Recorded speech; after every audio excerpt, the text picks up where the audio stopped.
Hello and welcome to live NAB Show, live from Vegas, and actually all around the world. This is officehours.global. If you want to find out more about who we are and how all this works, officehours.global is where you go, and you'll see a bunch of information about this. We are really excited. There is so much going on. We're going to dive in and see how this is all working, that we are live from the NAB show in Las Vegas, that we have a whole team on site, we have a booth on site, and we have panelists from all around the world. And so to just start us off, we're going to go straight to the booth where we have Bill with us. Bill, how's it going there, right there on the floor? It's NAB. It's incredible. As always, 100,000 of your friends that you don't know, all involved in production of one form or another. And it is astonishing that through the good graces of Zoom and LiveView and other people, we'll be talking about them through the show, we can do this. I mean, we can literally sit in a booth live with everybody on the show floor going around us. You can probably hear it over my shoulder, and bring you this experience. Office Hours just keeps astonishing me. So much fun. That's so good. So I'm sitting in Adelaide, South Australia, as I host this live stream that we have, that we're doing with Office Hours. Now, Bill, you're from San Diego. Now, you've gone to NAB show for many years. How many times have you been now? Yeah, it's over 20 years I've been coming to NAB. From the days when it was, you come here to buy a Bell Jet Ranger helicopter with a tilet mount for your news station. And I've seen it change over the course of the years a lot. Some changes very much for the better in terms of what we do at Office Hours, in terms of we watch the computer companies come in at one year, and some of the big old broadcasters, they didn't exit, but you could see that the winds were changing. And we used to have companies like Apple and JVC and just a lot of different kinds of broadcasters that have been around through the broadcast business, and the computer guys just kind of started taking over.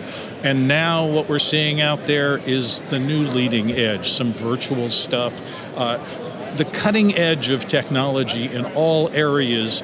This is the big show where people congregate from literally all over the world to do that. And we're lucky because we're turning it around and sending it back all over the world so everybody can experience some of NAB. That's super cool. I'm going to introduce you to the panel. We're sort of going to go around the world a little. We'll start in the US, and let's go to Hollywood, California, where we have Courtney Gooden. Also has been to NAB many times. I think he may be the winner on our panel as to how many times you've been. How many is it now? 67, 70 years or something? Something like that. No, I think it's been over like 45 years, since 76, 77, I think. And I don't think I've missed more than 2 in that 46 years. So I've come every year through that period of time. So I am a veteran of NAB. Well, I remember... I was just going to say, I remember in the early days, the introduction when RCA was a major camera manufacturer. Remember them, RCA? And they introduced the first 3-chip color cameras. Before that, it was all Plumicon tubes. And I remember them showing that in their booth and seeing it at NAB for the first time. And that's when you had to put the thing over your head to look at the camera. Is that right? You kind of wind it? Yeah. Yeah, that was it. And so now you've also been an exhibitor. True. Actually, your experience with NAB would have been quite different throughout the years too, right? Where you would have done some audio broadcasting, like in radio broadcasting, that would have been of interest to you, and then and as you worked through. But then you spent a lot of time with teleprompters and providing that. That's what you exhibited, is that right? Yes, and after having attended NAB for a number of years, I conceived the computer-based teleprompter in '82, and then was an exhibitor in '83 and '84, and '85 and '86 for a number of years there, until I got out of the manufacturing business for computer-based teleprompters. And and then I was just back to an attendee and was continuing to be a sound mixer. So I would go for the sound equipment, I'd go for the television cameras and television equipment, everything else, and radio and television both. That's very cool. Well, I was learning to walk in those years, so similar sort of growth as we were working through those years. So we'll stay in California, and we have Robert Green in Los Angeles. Tell us your experience with sort of NAB in the industry a little bit. Oh, I started in the broadcast TV news locally, and so of course I checked out all the toys, and I remember the helicopters with a Westcam on there and all the innovations they were doing at the time. Loved to see all the tall cranes and the rows of cameras at Sony and all of those. So that goes back to the 90s and 2000s. And now I'm looking more at video server stuff, since I do video playback, running EVS, recording and playback and editing. So I check that stuff out, and I still want to see a bit of everything. That's great. That's great. Yeah, and that's what I found. I've been to NAB 3 or 4 times, and actually I've sort of experienced it on site as well as watching it online, and there's been some great experiences that you could sort of get a sense of what was going on site, but none as good as we're doing now, I think. I think what we're doing over the next few days is going to be unlike anything else you've seen of coverage for NAB. So we're still getting around our panel here. Going up north to Seattle, we have Guy Cochran. Hey Guy, tell us your experience a little bit. You've also been to NAB a bunch of times, but have also exhibited there a lot as well, right? Yeah, back in the late 90s was when I went to my first one, and like others have said, there was helicopters, and it was terrestrial with satellite dishes and big iron, we'd call it. And then I watched that shift as Adobe and Apple and the IP just started to take the reins, and now we see Blackmagic having a football field side booth and just taking over dominance. I mean, Sony used to be the big booths, Avid, and then we just watched South Hall just kind of change. And now we're seeing it change again. West Hall, which we'll probably head over to, we're calling it Siberia because it's so far away from Central where we're located, where Bill's at right now. But there is some cool stuff over there that is very IP based. The Switch is over there, so hopefully we'll be able to make it over to that booth. So my experience over the last 24 years, I've exhibited with Reflect Media, was a brand that we helped have a booth about 200 feet away from where Bill's sitting. And we had that same footprint for over a decade, where we did green screen and blue screen live demos. And we started out in standard def and went all the way up to HD, and then 4K with the TriCaster as a keyer, then the Ultimat. So lots of experience on that trade show floor, swapping out shoes. So that's one of the little tricks that you learn is like, hey, bring 2 pairs of shoes because your feet are going to get beat. And they wear a little different, so it's nice to have 2 sets of shoes. But if I can break in for half a second, Grant, there's the Hyperloop tunnel. We took it yesterday from here to the West Hall, and it took like 7 or 8 minutes at incredibly fast speed to get over there. It is a long way over there, and it is huge. I was absolutely gobsmacked by the number of exhibitors that are in West Hall. The Switch is one, but there are a lot of other people. We got to take some cameras over there. I don't know if we can do it live. Get some coverage. It's amazing. That's awesome. Yeah, I'd love to do that. I've heard about all the Teslas running through there. That sounds pretty exciting. So Guy, this would be the first one you haven't been to in some years, right?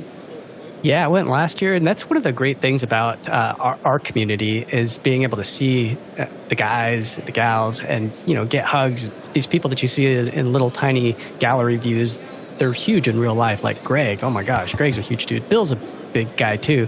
And you just don't see it on a little YouTube screen, but getting to get together with your buddies and chit chat and say, hey, did you see XYZ? But hopefully in this show today, we're able to bring the online audience to get a little taste of what it feels like to be there, because you're not going to get the wearing of the shoes, but you are going to get the sensation. I mean, even just hearing the crowd sound when we cut to Bill's mic and getting to hear it, it just brings back so many memories, because it's just like, it's like Candyland. I love it there. That's so cool. Yeah, well, one of the things that is amazing about Office Hours is that we've been doing this for 4 years now. And to your point, that when you meet people, you don't really know their height, And so as a short dude myself, one of the huge advantages I love about what we're doing here is that we see each other eye to eye, And it's one of the things that we are at the same height. and we're the same size, and we have equal voice, right? It's something that I really love. So we're going to go diagonally across the US down to South Carolina, Charleston, South Carolina, with Blue Melnick. You've been to NAB a bunch of times. You've sort of started off doing camera work and things and shooting conferences, and so you're always interested in cameras. And I've seen one of your closets in your house, and there's a heap of lenses and cameras. So it was quite the toy shop for me. What's been your experience sort of with NAB? One of the things I love about NAB is it's just kind of, walking into a giant toy store. You get to see stuff that you, first off, some of us, or most of us, probably can't afford, and play with it for a brief period of time, and also start to get some ideas as to what's possible. Because I think one of the things that's really neat is watching how some of these vendors set up their booths.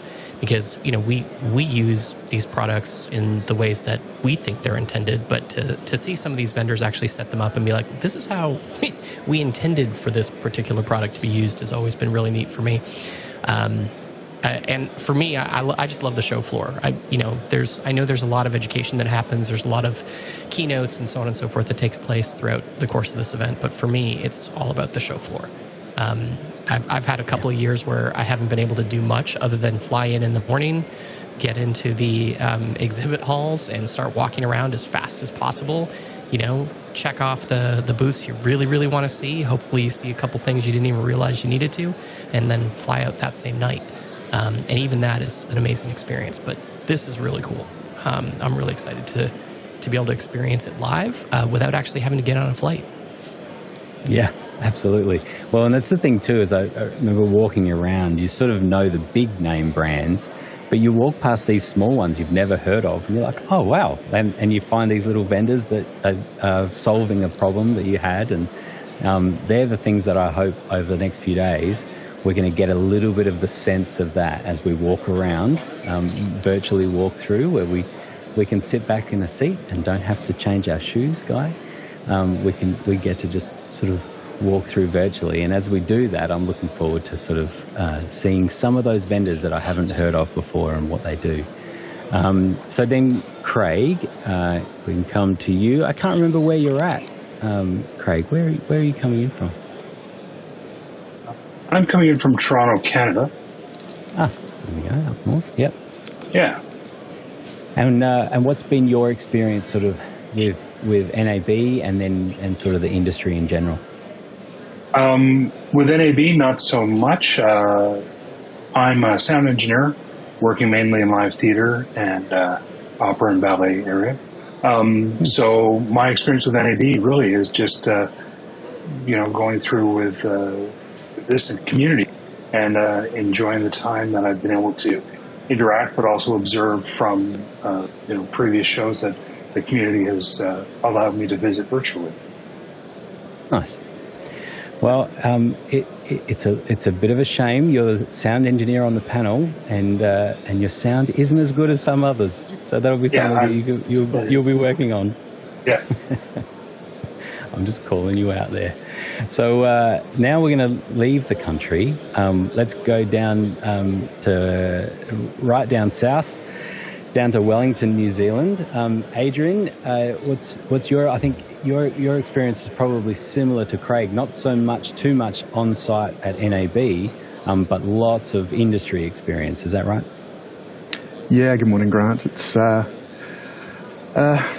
if you go right back, the family background is in theatre. I was dragged into sound and lighting on stage at a very early age, and kind of drifted through that into photography and event work, and then ended up as an IT guy. So, when you guys rock up with wanting to do multicast and MDNS, I'm the one that goes, yeah, okay, we can do that. And all the security guys in the background are going, what? But anyway, yeah. So it's quite interesting now as an IT guy seeing how AV is migrating towards IP. When 30 years ago I put fibre in the ground expecting that to happen, and the fibre's still there and working. So it's a really cool, absolutely cool time to see things. Yeah. And I'm sure we're going to hear more about that with 2110. You know, we're hearing lots of about IP, video over IP, and how that's working and how it's blowing through the 1 gig. You know, you can't do much with a 1 gig connection now. It has to be at least 10 gig, and then it's 100 gig is what we're really talking about. So I'm sure we'll hear more about that, and it'll be good to have your insight on that. And then we're going across to Europe, to Tromsø in Norway, and this is Ronnie Hofse. Hey, Ronnie. Hi. I started in a local radio station spinning records and was a bit by the tech things, and went into IT in the 90s and early 2000. So having a lot of IT in my blood when we now start to move towards 2110. That is really, really a feature that is. I'm proud that I used most of my adult life in IT. I was contacted by a friend of me that tipped me off of office hours, and last year we ended up going to Las Vegas. So I've been on the floor doing work. There was absolutely no time to actually go look at stuff. Which I hope I can do this year. So that's kind of my way into this. And of course, we have been to several show floors up through the years, mostly working at those floors. So it's a new experiencing digitally and just be a viewer. And of course, in this panel with all you other professionals in this area. So I'm looking forward to these days. That's great. Well, we're very excited. We've only got 15 more panelists to go. No, I'm joking. That is our full panel. So Bill, coming back to you, we want to spend some time with you because you're right there in the thick of it. Tell us kind of a little bit of understanding of sort of the booth and sort of what we're expecting a little bit to do there at the booth and what you can see around you. Okay, so the booth is a process of bait and switch. When Alex told us what he's doing, he had this floor plan and it was a few lines and there was nothing in there. We get here and this place is packed with technology. I cannot tell you the number of cables and runs and lines and IFBs and this and that, and the whole Zoom crew is over there managing that. We've got, I think at some point we'll probably have a camera on this, but I'm in a little corner that's kind of public facing. You can see behind me there's nobody, so this is I think northeast, I'm not sure which direction it is, but anyway, this is the corner of our booth looking behind me out at the main part of the central hall at NAB. NAB is 3 major areas. There is South Hall, which I'm pointing at right now, and over there is where the computer people used to be. That's when we saw, Apple and Blackmagic and the rest of that things. Blackmagic's huge booth is right over there. Here in the central hall, you have a lot of traditional broadcasters, and if you pull up the show floor footprint, there's an app for NAB. It'll show you where everything is. There's hundreds and hundreds and hundreds of booths, thousands of separate companies who are here showing. Often you will get multiple companies kind of in a group that are, there's a name you'll recognize, somebody like maybe Ceramonic, for example, that I've seen some audio gear from. Well, they are part of a larger group. So that whole group will have a booth there, and you can go talk to those engineers. There's some of the big players like Canon with their lenses right behind me. Those are all in Central Hall. And then there's what used to be called North Hall. It is crazy under construction.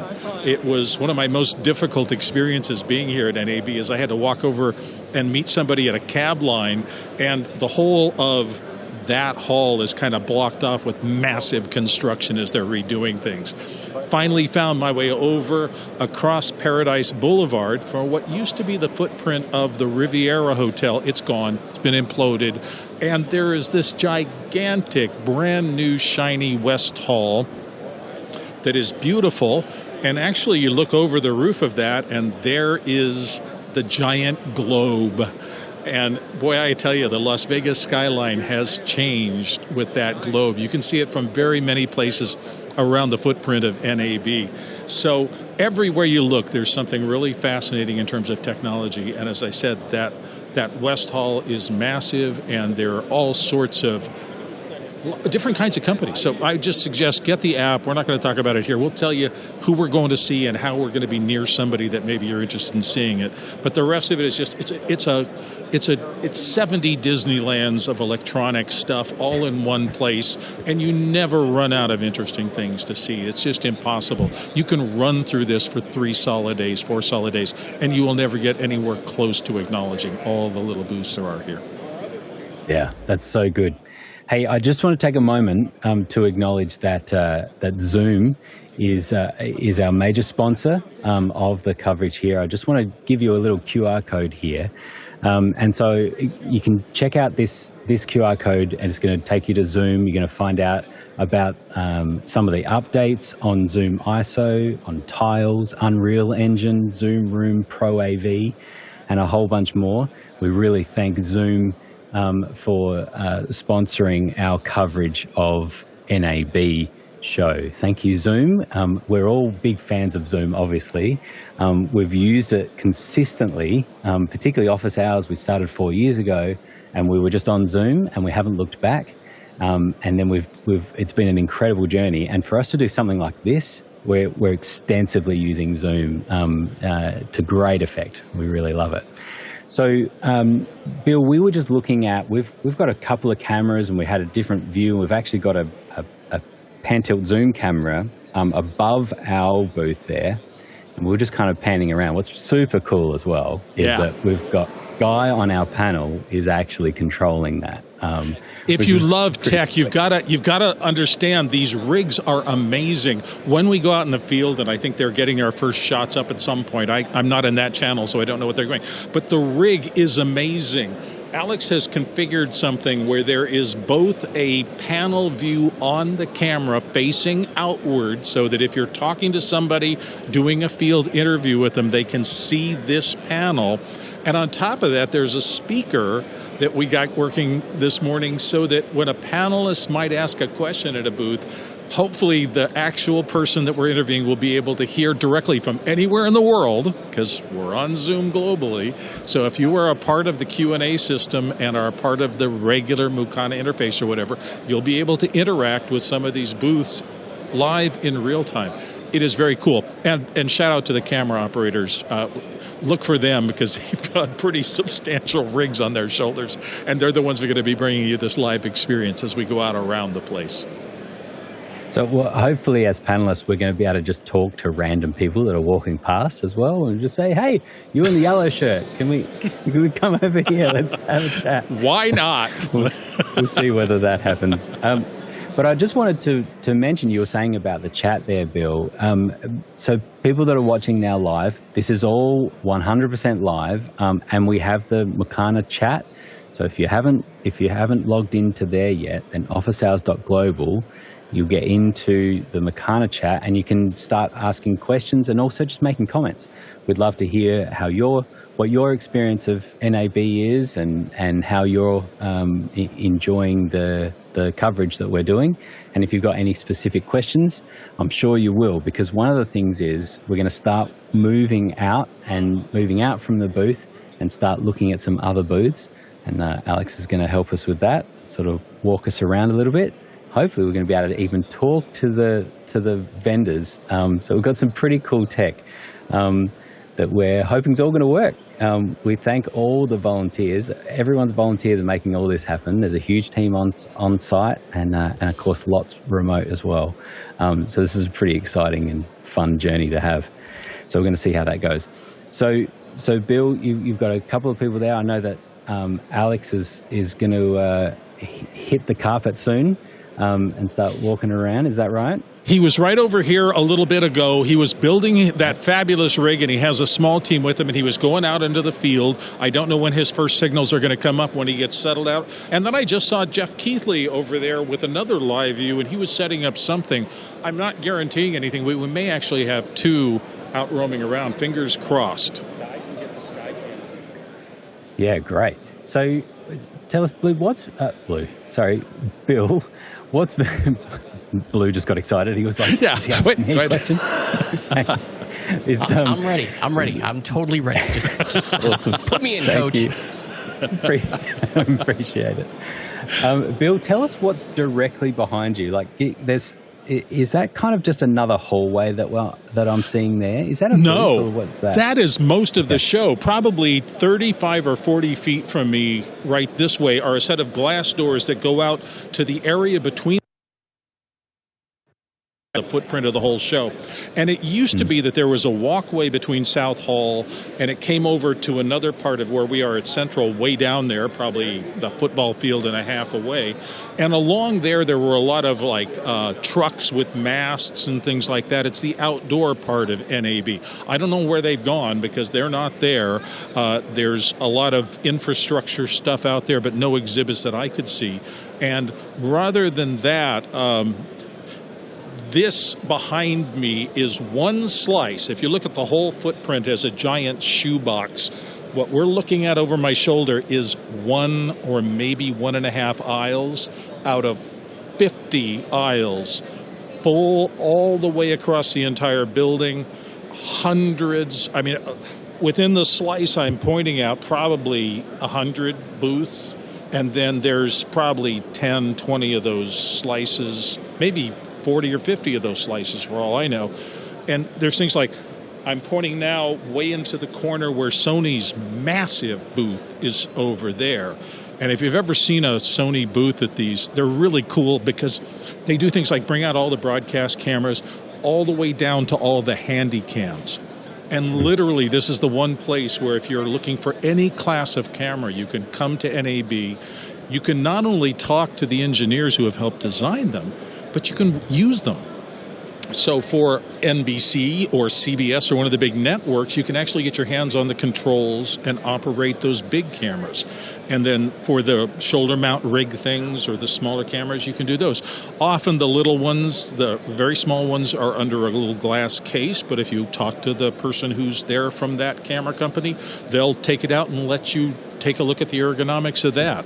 It's this idea of everybody from the biggest manufacturers down to the smallest company who has a little idea, and they had a 10 by 10 booth for maybe some new kind of Velcro or something.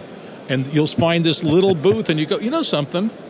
Those bongo ties, that looks like they could be useful for me. Let me talk to the guy at Bongo Ties. And so it's that kind of experience. There's everything here. Well, we've got Guy panning around now. He's finding all the sorts of things that he can find from the vantage point that we have. So we're looking for new Velcro, Guy. If you can find the new Velcro, that's what I'm looking. For. It's like Where's Waldo? I'm looking at. Let's see. Right now, I see Shape and Core, and Adamus isn't too far away, right over your shoulder. Bill, isn't that correct? Is that what we're seeing? I don't have a return feed. I'm seeing the panelists, but I'm not seeing what you're seeing. I don't have a return feed here. So I can't tell you. All I know is that there's a very sparkly curtain over our right side, and we were really looking forward because we thought if we got some shallow depth of field, that sparkly curtain over there would look really cool. Then this morning, after the carpet went down, and that's its own thing. That's why they shove everybody out of here at 9 o'clock at night, and they carpet the entire thing between 9 o'clock at night and 10 o'clock in the morning. But they put up that kind of gray and white wall you see behind me, and we couldn't see the sparkly background anymore. I thought it looked really cool. I found the sparkly curtain. You got sparkly curtain? We go to this camera here, we can see the sparkly curtain. It looks like it's by Atlas lenses. And right over your shoulder there. Look at that. Well there done. It is. By J.L. Fisher and Condor Blue. What is that big blue thing right back there, Bill? I heard there's a big, huge inflatable. It's a Condor, isn't it? I don't have that much area. I can see the Godox sign above me a little bit. I don't know if you can see that. Pixel Scope, E-Image. The Neutrik group is right over there. And on this side, there's this curtain, and I can't really see anything. You see those big signs. I don't know, Guy, if you can get a pan-tilt zoom over this direction, but you can see the big banners, and it'll say, in this case, C5100 to C5300. The only way you can find things when you come into a giant hall like this is to look up the booth number, and you use those overhead directional signs to say, I'm getting closer or I'm getting farther. And then usually you get to the right aisle, and it only takes you another 5 minutes to find the booth you're looking for. And if you've forgotten any cables, luckily we're right across the aisle from the Belden booth. So, you can go over there, borrow a couple of cables. Hey, we need some XLR cables. Go ahead, CJ. And Alex, you still owe me an XLR cable from Sony. I got to admit, it was really exciting. We were here last night setting up cameras, and we're using Sony's cameras, and the Sony guys came by. I was like, oh, look what they're doing. And so it's really interesting. Guy for CJ Direct? Both directions. I mean, you're seeing the players who are serious about this, and you're watching them, in some cases, watch us and how we're doing things. And it's very interesting. That's kind of why I've always said it's partially about the things you see, and that's very cool. Don't get me wrong. I love coming and playing with the toys. But seriously, the people that you meet here and form these little relationships with are the biggest part of this, for my 2 cents. I've made lifelong friends at NAB. I was in the press office earlier today. I'm sorry, friend, you got something going on? No, I was just saying that we're getting that same sort of experience that we get with office hours, right? And that's something that happens in after hours too. And to that point, I just want to shout out to Eric Strand and Chad Lafarge and John Preto, who's in Vegas and is not quite up to walking around all of the halls at the moment. So we're glad to be able to offer you this for you, Preto. This is all for you. Is us being able to walk around for you. So you've got that. And then there's Roland Booth as well. So we've got a few people in the chat. Just want to acknowledge that you're there, and it's great to hear from you. Very impressive guy. 2 things. For the first time, I think, I was going to say, we've all gotten used to, Guy, you're muted. But this was a moment just then that I wanted to be able to say, Guy, you're unmuted. And we don't want to hear you doing your comms calls. So that's a new thing, is being able to say you are unmuted and you shouldn't be. So there was that. We're about to go to Light Gear. I think Alex is with us. Alex, are you hearing us? Can you hear me? I can hear you. Yeah, I can hear you. Well, look at that. We are here.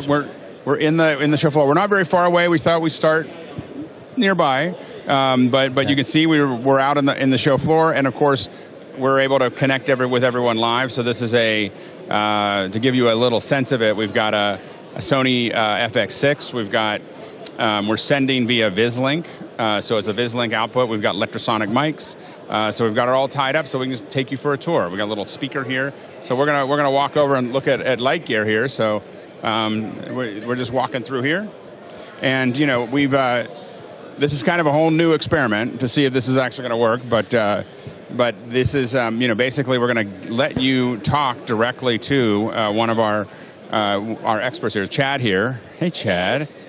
I'm great. How are you? I'm doing well. And we got a mic for you here. Oh, look at that. And so now you guys can go ahead and ask questions. Chad is here at Light Gear. Tell us a little bit about Light Gear. Okay, so first of all, I love NAB because it brings us all together, but I love office hours because it brings us all back out to all over the world, the professionals that are out here. So we're happy to be here. Light Gear, we've been in business for about 15 years, founded by gaffers, and we've been at the forefront of LED for film and television production for that entire time. We are a ubiquitous company in film and television production, everything from LED ribbons for scenic applications to full-size fixtures that gaffers and DPs tend to love.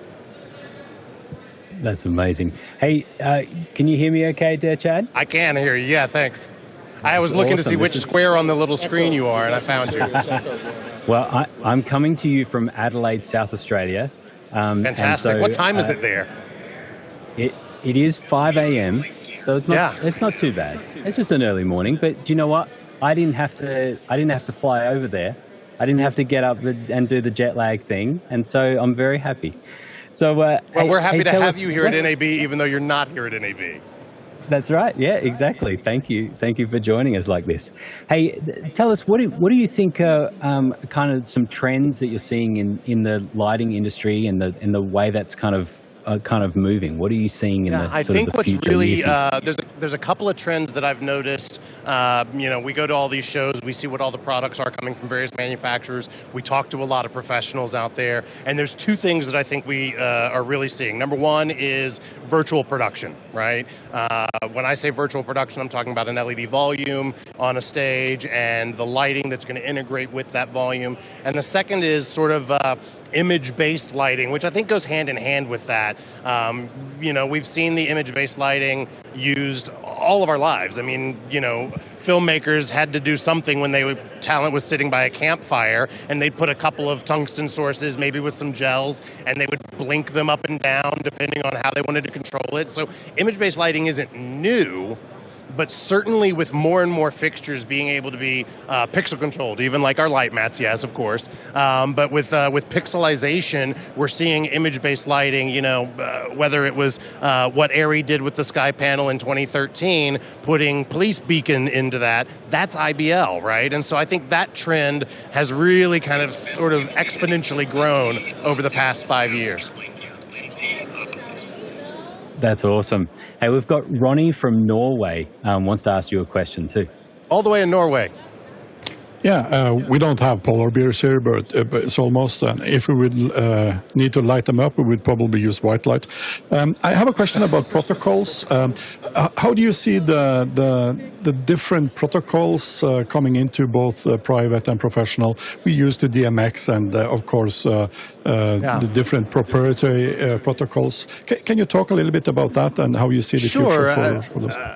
What I know, I'm old enough to remember the shift from analog to digital in protocol and going from those weird blocky analog connectors into XLRs, whether it was some of the 3-pin stuff out there or the DMX 512 that was put together by the standards codes. I think DMX is still the number one protocol standard. Obviously, you've got CRMX and another wireless DMX versions out there, but also streaming ACN and ArtNet, is getting more into the lighting space. As we talk about image-based lighting, as we talk about virtual production, you've got these facilities where video is driving everything, including the lighting. And so I think streaming ACN and other Ethernet-based video protocols are coming more into the lighting space as we move forward. That's great. And now down to Hollywood, California, we've got Courtney Gooden has a question for you. Hey, can you tell us about this? Do you have a new product called Auroris? I'm not sure I'm pronouncing it right. The Auroris, sure. Auroris. Are we good to walk as we do this? Come on in. So the Auroris has two different sizes. We've got the 5x10, which is called the Auroris 5, cleverly. We've got the 10x10, which is the Auroris 10. Each of those is... my marketing guys will never say this, but it's basically a tarp, right? It's an engineered textile with rigid light engines inside. The 5x10 fixture has 12 light engines that are individually controlled and large format pixelization. The 10x10 has 24 of those light engines. Now, the 10x10 is only a 1200 watt fixture, but that tarp can then essentially be folded up and stacked, go into a road case. So your workflow becomes a lot faster. What we're seeing is gaffers are choosing to go with that. Number one, because you've got great color rendition and great white in there. It's a red, green, amber, blue, warm white, and cool white diode array. So you've got great color rendition and great white points in there. Furthermore, you've got the ability to get it up in the air really fast, tight array of pixelization without all of the cabling or complicated rigging that's going to happen with a traditional sort of softbox light up. Can the diffusion be moved further away from the light engine and make it more like a Fisher light, if you know that? 100%. So car shoots and things like that. You took the words right out of my mouth. So when it is undiffused, it really is a very electronic looking, right? The standard diffusion, if you put a full diffusion about 11 inches off of the face, you're going to get good homogenization. But if you drop that, we have a teaser system that has has Velcro lines at various heights, so you can bring that that diffusion down all the way to 3 feet away from the fixture. At that point, you get the perfectly creamy, melty rainbow with no blobby, visible pixels on there. And by doing that, you're obviously going to get great creamy reflections in the car or on the Talent. If I think about the Star Wars Mandalorian, where the Talent has a chrome helmet on, obviously he would want that to be more diffused, right? Exactly, yeah. That's great, Courtney. I think we've got a question that came in from Douglas, and actually anyone that's listening to, you can go to asknab.live, asknab.live to put your questions in. And Courtney, you've got that question from Douglas? Sure. Douglas Carmichael comes in and he says, "Can your fixtures accept SACN/ArcNet directly?" Absolutely. So the new dimmers for either the Auroras or the Light Matte Spectrum fixtures have RJ45s on the back, ready to take that Ethernet cable, and they respond directly to the streaming ACN. So what we actually have happening in our booth, we've partnered with Original Syndicate, who is the integrator. We have a Disguise media server and then a Sony video wall. Obviously, the Disguise server is pushing content directly to that video wall, but it's also feeding all of the fixtures above me. So we've got a Talent on a treadmill here, and she's being fully illuminated by Lightgear products that are receiving that video signal from the Disguise server. Sounds great. There's a great firework one where you can see her lighting up with the reds and the greens and the blues. It's fun. That's so good. Hey, Chad, this has been amazing. You've been our first interview, and I'm flattered. And yeah, it was amazing. It's proving all the technology is working. You've just spoken to people from around the globe, couple of different continents. You probably didn't think that was going to happen today when you were going to the booth. Like I said at the beginning, NAB brings us all together, and we see everybody from all over the globe here in Vegas. It is so awesome that there's opportunities for people who maybe they're working and they can't get to Vegas. Maybe they're far, far away, like Adelaide, and they can't get to Vegas. It's great to have the ability to take a little bit of NAB out to the world, to the people who can't be here in person. So thanks for including us in your outreach. That's great. Thank you so much. Look, so isn't it amazing, guys, for us to be able to do this across the different booths? And I think we're probably moving on to another booth now, and so I think Alex will jump back in and we'll walk again. We'll see how that goes. Hey guys, can you hear me? There he is. Hey, Alex. Hi. Yeah, we got you. Hey, so that was pretty awesome. That was a pretty really awesome kickoff. Yeah, exactly. I was like, well, we picked the right one. I was like, I saw Chad over here. I was like, we've done this before. I know that this is going to be a good one. So awesome. I'm going to take you now. I have to admit that we'll see if we can break in this. People keep on asking me if I'm connected to optics because they see the next booth here. So and I'm not. I don't know that much about optics. But we thought we would come by because of the namesake and figure out what this actually is. Good, Connor. Can we ask you a couple questions now? You're actually going to get to talk directly to these are folks on Zoom, and we'll pull up a little bit so you can hear them well. But you'll actually hear them just talking, and I'm going to hand it off to Grant. Awesome. How's it going? Hey there. Hey, I can't hear you. Okay. Yeah. Well, is this on? Hello. We've got you. Yeah, I've got you. Sorry, Okay. What was your name again? My name's Connor. I'm with Lindsay Optics. So, Connor. That's Lindsay. awesome. So I'm talking to you from Adelaide, South Australia, and we've got a whole bunch of people from around the world. Super interested in what you're all about. Tell us about the optics. All right. So mainly filters, but anything that has to do with optics or glass for cinema lenses.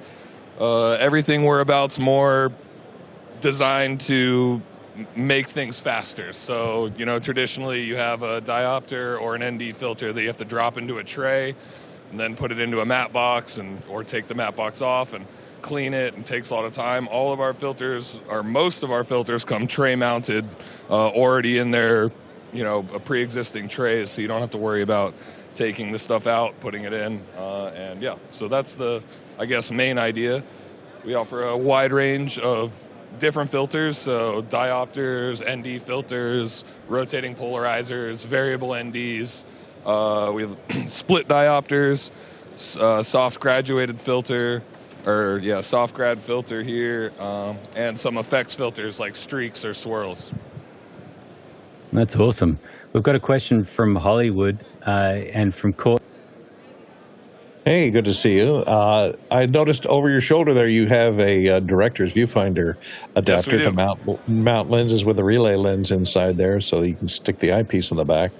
Does that accommodate PL lenses, or which lens mounts does it accommodate? So we do LPL to PL.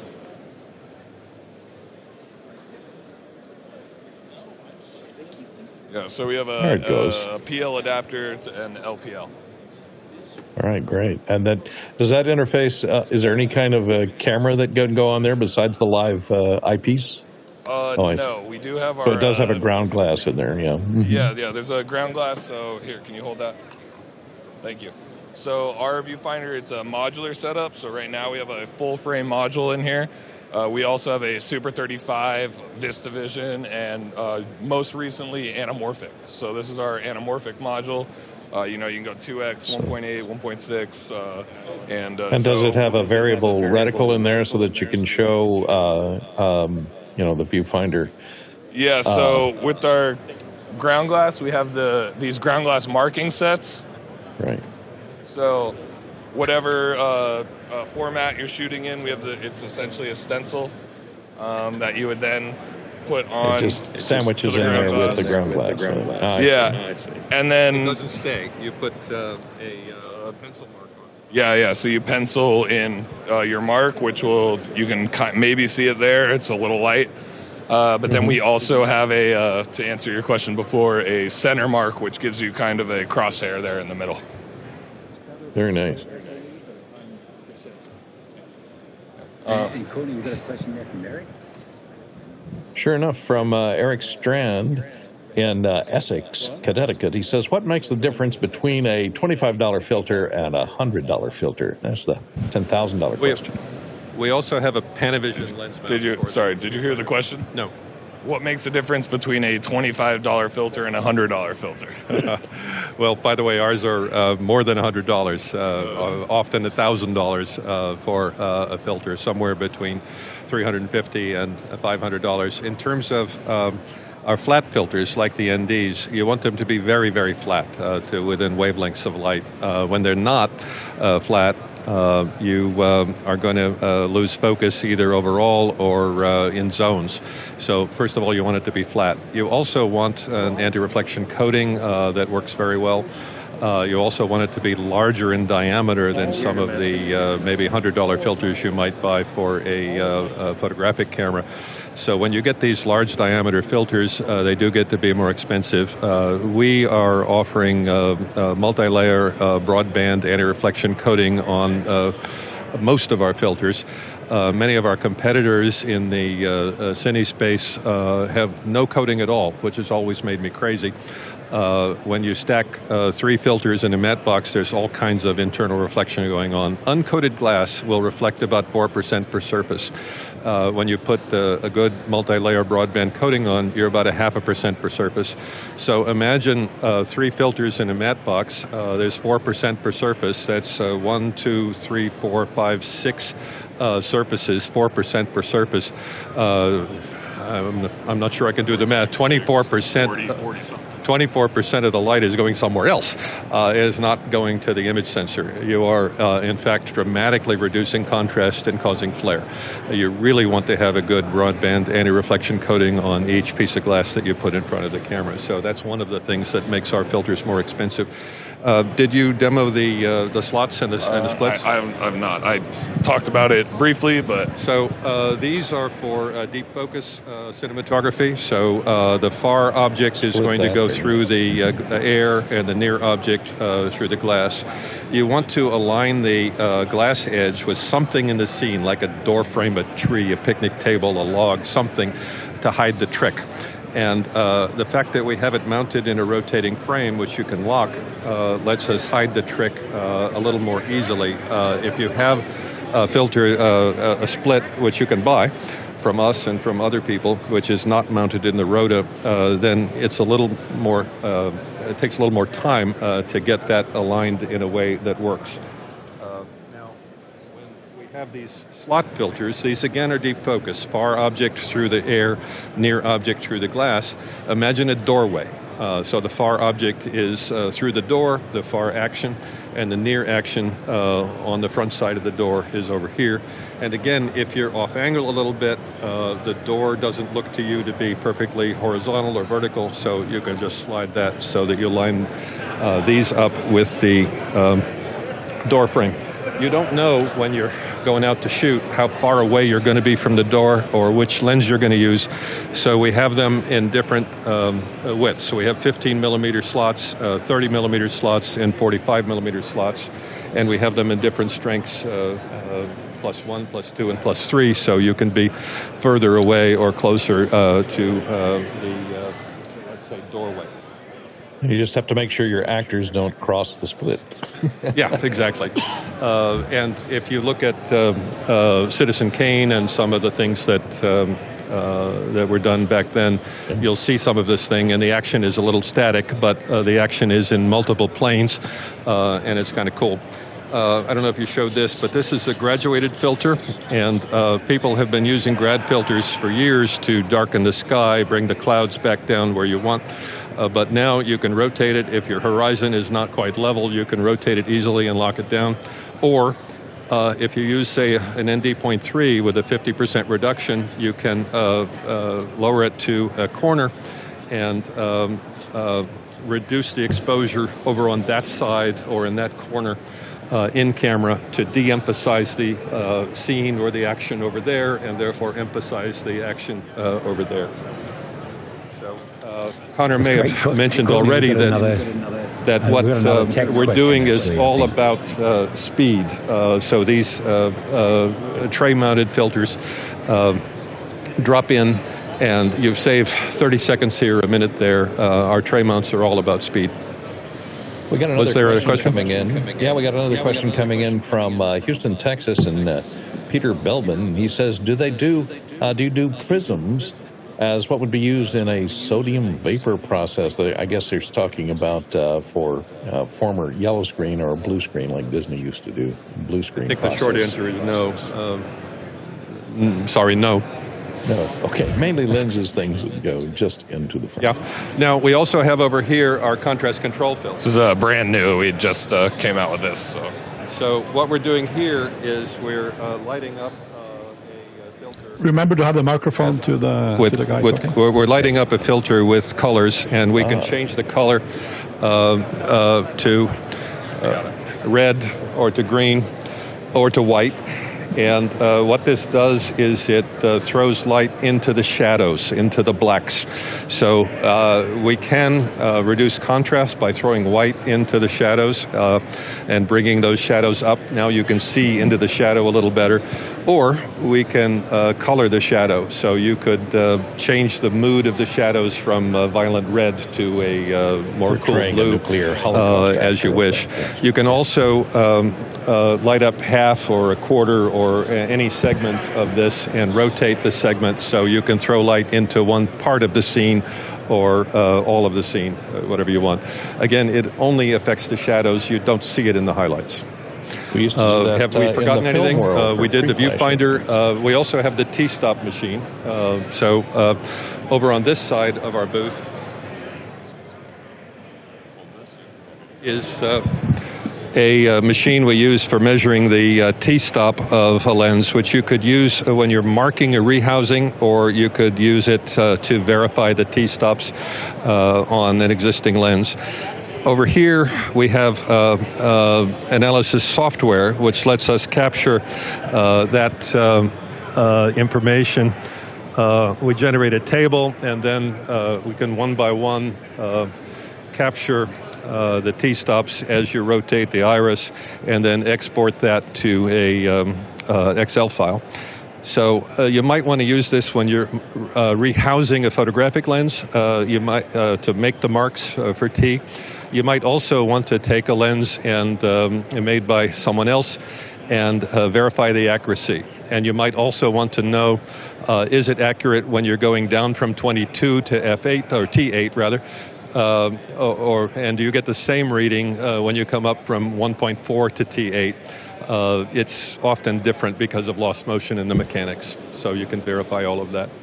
Connor, we have also macro lenses, so you want to grab one, Connor? So this is a macro attachment lens, which goes on the front of some other cine lens, and it lets you get very close, and you can zoom through. It holds focus through zooms, so you can have an axis of motion that's not always available to you in your close-up macro photography. So we've got another question up coming there on in. the screen is a particular video we've done which shows the results. It was shot with a Canon 70 to 200, so traditionally not a close focus lens, but I believe with that shot of the penny, he actually stacked our +2 and +3 macro attachment to get those super close-up shots with a lens that traditionally would not be a close focus macro lens. So instead of, let's say, buying a really expensive macro, you already have your Canon 70 to 200 or Cook or whatever lens, you can now just attach and get very high quality macro shots, no chromatic aberration, visibly no light loss. That's a big thing. I know macro, you usually got to add a lot of light. Sorry, one second. You usually have to add a lot of light. With our macro attachment, there's visibly no light loss, so you don't have to worry about melting the ice cream that you're shooting or whatever, bringing in too much light, and yeah, so that's our macro. We have another question right there, coming in. That's what's on the TV there. That's our effects, the streak filters I was explaining. So right there we have a swirl filter, and it's also in that rotating frame that he showed you earlier, where you now have the ability to rotate and either make an effect by rotating while you're shooting or just make quick adjustments in between shots. So a gradient cross-star filter, what we used to call them. We have, can you still hear us? Yeah? Yeah. Okay. I'm just getting a little closer. It's loud in here. Yeah, I know. There's another question coming in. They kind of want to know what size filters are they? Do they have different size for micro four thirds? What diameters do they come in? All your diameters and glass. Filters in general come in a very wide array of sizes. We mainly do 138 millimeter that drop into a matte box. We do have, I don't know if they're out, but we do have some like 95 to 95 or 95 to 4.5 adapters, which you can clamp on and then screw in a 4.5 inch filter. But I mean, I guess to answer the question, filters come in all sizes. We mainly do 4x5, 6.5, or 138 round is kind of our wheelhouse of what we offer. Primarily in the cinema size lenses then, yeah? Yes. PL lenses. Okay, thanks very much. Yeah, no problem. That's Any great. other questions? Hey Connor, no, that's awesome. This is a perfect example of just being able to walk past your booth, and then we got to hear a whole bunch. It sounds like you guys know one or two things about glass and filters, and so thanks for sharing that. And this is a really cool setup and thing you guys are doing here. Yeah, it's fun. Thanks, Connor. Thanks a lot. We'll leave it there. Hey, everybody. That was much better than I expected. I was just here because of the name. So I was just like, I came for the name, and I was like, and then I was like, I know, AY, the English Scots, the Highland Scots. Thank you so much. It was really, really a pleasure, and that was an amazing segment. So thank you so much. Yeah, absolutely. Really cool. So so a little bit of fun there. What did you guys think? Yeah, that's so cool. Interesting.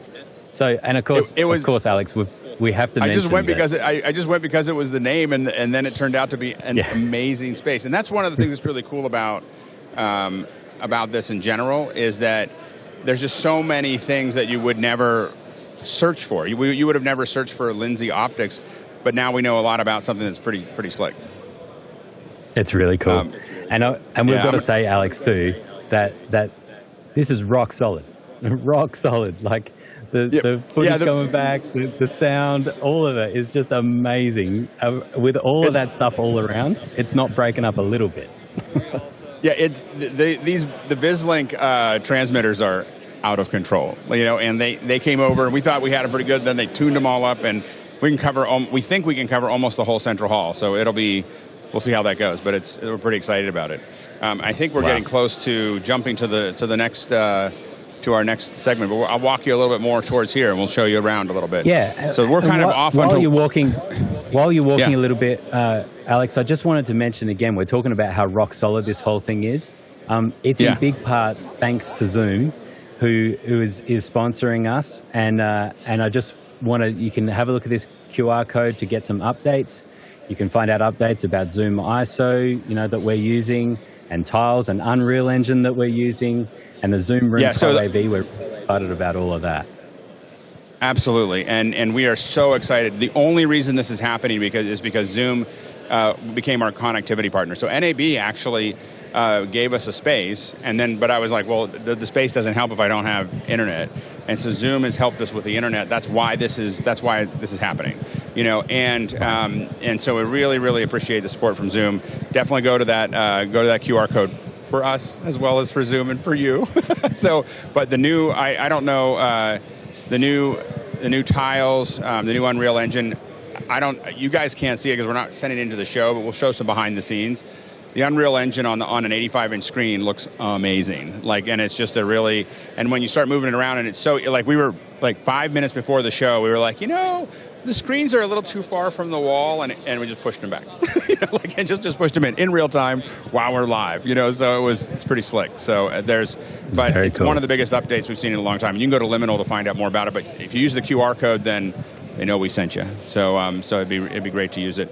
And Grant will be showing you that again and again because we're really, really appreciative. You were going to say something, Brian? No. No, I was just saying how amazing this all is, and I think we've got our next booth lined up, have we, Alex? I think so. Well, we'll come and take a walk here. So we're on a little side area, a little side alley is where we kind of wandered through. But this is now you're really getting into the bigger side of this. So if I don't know if we're going to interview them right now, but if you look up here, these are the Techno cranes. And they're just kind of, hanging out there. So these are, and you got little ones. This is the little Techno crane over here. And then obviously they get to be a bit bigger. But if you're wondering how they make a lot of those really big shots, that's what it takes to do it. And they make the smallest ones over on the far corner. And then you kind of have a couple different sizes here to make it work. Alex, I don't know if that's going to fit underneath the Christmas tree when Santa brings that to you. It's too big. It's too big to fit under the Christmas tree when Santa brings it to you. No, it brings the Christmas tree to you. So, it just drops it in. So, yeah. But there's, a lot of times as you kind of walk through here, you'll come around a corner. We saw some lenses. We saw a Techno crane, and now you can see we have, these are a lot of different hardware devices. E-Image makes a lot of tripods. They make microphones. It's a lot of mix and match. I think a lot of folks have been really focusing on creators, and so as a result, you've got a lot of support where they're they can be smaller booths. A lot of small rigs and the Blue Condors and the Tiltas have really kind of built up a lot of that. We can do a lot of these things, and now I have no idea. We're going to go over and watch this for a second because I don't know what it is. So yes, let's. There's a big crowd. That usually means we should go check it out. So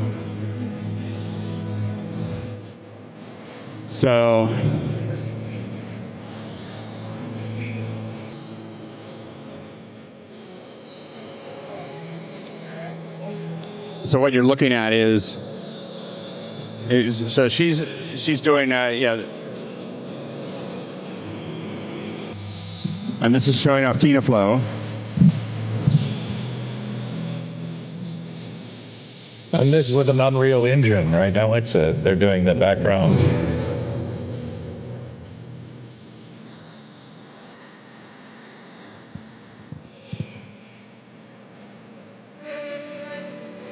Alex, you probably got no hope of hearing us in that environment now. Yeah, it looks like very cool camera you know, an tracking. IFB from the speaker. Yeah. Very, very cool.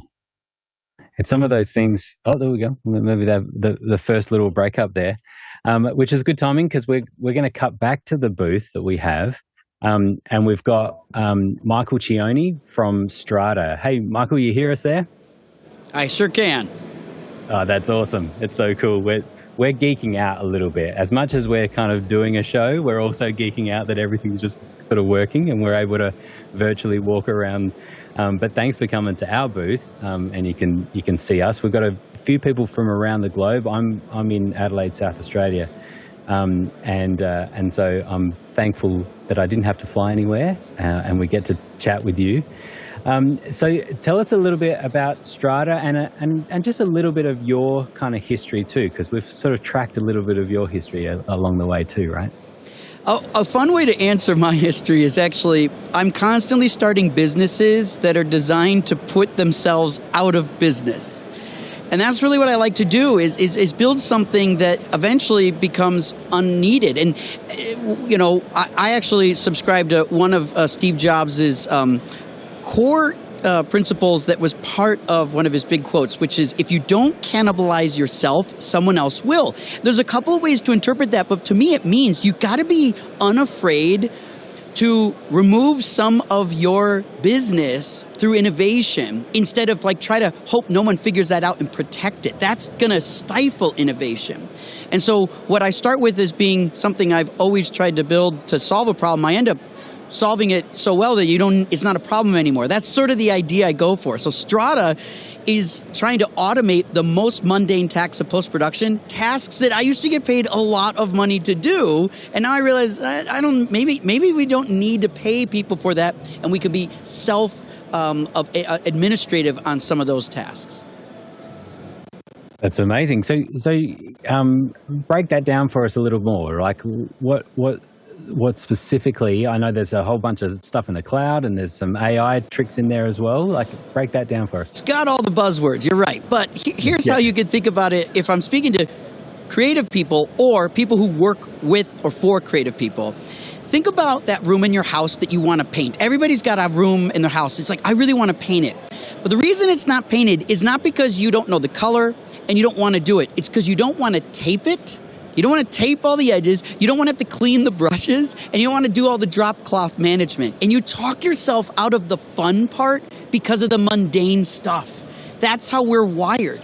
And so the idea for me is Gen AI is really overrated. And what I think the best place for AI is in the tasks that are boring and mundane and tasks that people actually don't want to do. I was on a panel earlier, and a friend and colleague of mine, Pinar, she said, if we eliminated rotoscoping and could do it all with AI, no one would miss it. People aren't going to picketing, but my life's work is measured in how good I am at rotoscoping. It said no one ever. So Strata is trying to identify all the mundane tasks like tagging, syncing, logging, transferring, transcribing, translating, analyzing, and sorting and filtering, and even things like denoising, up-resing, scaling, audio leveling, compressing, limiting. None of that stuff is actually creative. It's a barrier that many of us are good at and proficient at, but it's the taping of the room instead of the painting of the room. And I believe that if we can gather together and build AI in what I call utilitarian form, utility AI, not Gen AI, is the future and best tool for creative use. I totally agree, and I think that's being able to say that specifically about how you're using AI rather than now with AI, like just as another like branding or marketing strategy. But so when you're breaking down the use of AI in obviously when you're doing transcription and you're getting text, then you can throw that at AI and sort of give us keywords and tell us what the things are about, I guess. Are you also doing any sort of image analyzing and looking at the image and sort of breaking that down too? Yeah, so one thing that's really powerful about AI is it doesn't get tired if you throw at it a lot of tasks, especially with transcribing, translating, and analyzing. People do. So yes, people have been tagging files for a long time, but they fatigue or they don't understand what's the best way to do it and they can't do it at scale. That's what the cloud's really good at. So what I believe is the future of really expedited editorial, especially for people with highly perishable deliverables that need to be done in 6 hours or, even like 24 hours, like sports and news and things like that. It's being able to tag something and then search it immediately and then sort that and filter it down to put it out. Here's an example. There is an AI model that is just trained to identify jersey numbers like 12, 13, 25, right? It just does that. And it's really good at figuring out fabric and fold lines and when people are in motion blur and stuff like that. That's what it does. There's another model that I saw a guy build that understands the difference between a free throw, a three-pointer, a foul, and a dunk. And then there's another model that understands logos of different things, and you can train it on sports teams. So now, with just that metadata, it's not going to edit things for you. It's not moving over the creative space. You can now say, give me all the three-pointers from player number 12 when they're playing against Milwaukee. Now, the editor can still do everything they're supposed to do, but they don't have to spend time hunting and pecking for that, and you don't have to wait for someone to tag all that. And you could even say, we can analyze so many games going back. You could say which year, right? And then that gets really exciting in the creative space. That's really cool. So this is more than just movie production, but also in live TV production and kind of the full gamut. That's amazing. For me, let me just say real quick, I really think broadcast, I'm not an expert in broadcast. I won't promise to do that. I understand if you shoot on a camera and there's a magazine and you got to download it, that's the world that I'm more experienced with and have about 25 years of work in that space. So broadcast is going to have to find its ways of doing these things. But if you record picture and sound or even stills, that's when you have a media. That's what I want to analyze because there's nothing wrong with broadcast, but if you're going to record it and download it and do something later, it's a different pipeline altogether than a live to tape situation, if you will. Mm-hmm. Yep. From Norway, we've got a question from Ronnie. Go ahead, Ronnie. Yeah. What specific industries or parts of the industries are you specifically working to tender to? Are there specific examples of how you or who you are tendering to and who you are not kind of delivering services for? What are your thoughts behind the product? That's a great question. My answer is actually it's not about the industry. See, you're asking the right question. Which industry does this serve? But I actually don't think it's the industry because the answer is all of them. The real question is, what's the personality of the creator themselves? So here's who I'm trying to target. People that have highly perishable content, stuff that's going to need to be turned around quicker. People where the buyer is the user. I'm not trying to sell, like a lot of products are selling to people who never have any intention of using it, but they're the gatekeepers of the product. I want to sell to the user of it because they give the best feedback. And then people that are actually distributed intentionally, because if you're intentionally separate, that's really good. And then the last one is people that have to do things on smaller teams. When you have a small team, 10 years ago, small teams were not capable of doing very good quality stuff. You had to have a big team to do anything good. We've seen democratization across cameras allow small teams to do more. I think my friend Dado Valentic said, we are in pursuit of teams that can do high quality stuff when they're teams of one. That's what AI can do, is make a team of one high quality. We understand if you have an Instagram, that's a team of one. But if you have a really high quality Instagram with videos and audio and all that stuff, you need larger and larger teams. And I think the opportunity here is teams that are smaller can actually compete at higher levels, and that's really good for everybody. That's great. And now to Hollywood and Courtney. You got a question there? Hey, Michael. Good to see you. I've known you for 20-something years. Worked with all of your products now that have now been adapted and owned by Panavision with Light Iron and with Frame.io, and now this new venture, which seems to dabble in a similar situation, only it seems to be more cloud-based from what I understand. So it's taking, it has a set component so that you have cameras on set that are shooting multiple shots, and then as the shot is finished, it's uploading that to the cloud. Am I understanding that correctly? And then synchronizing it with also audio being fed in and making it available to producers who may not be on site. It's transcoding it and sending it in a compressed format that they can easily access on an iPad or an app somehow.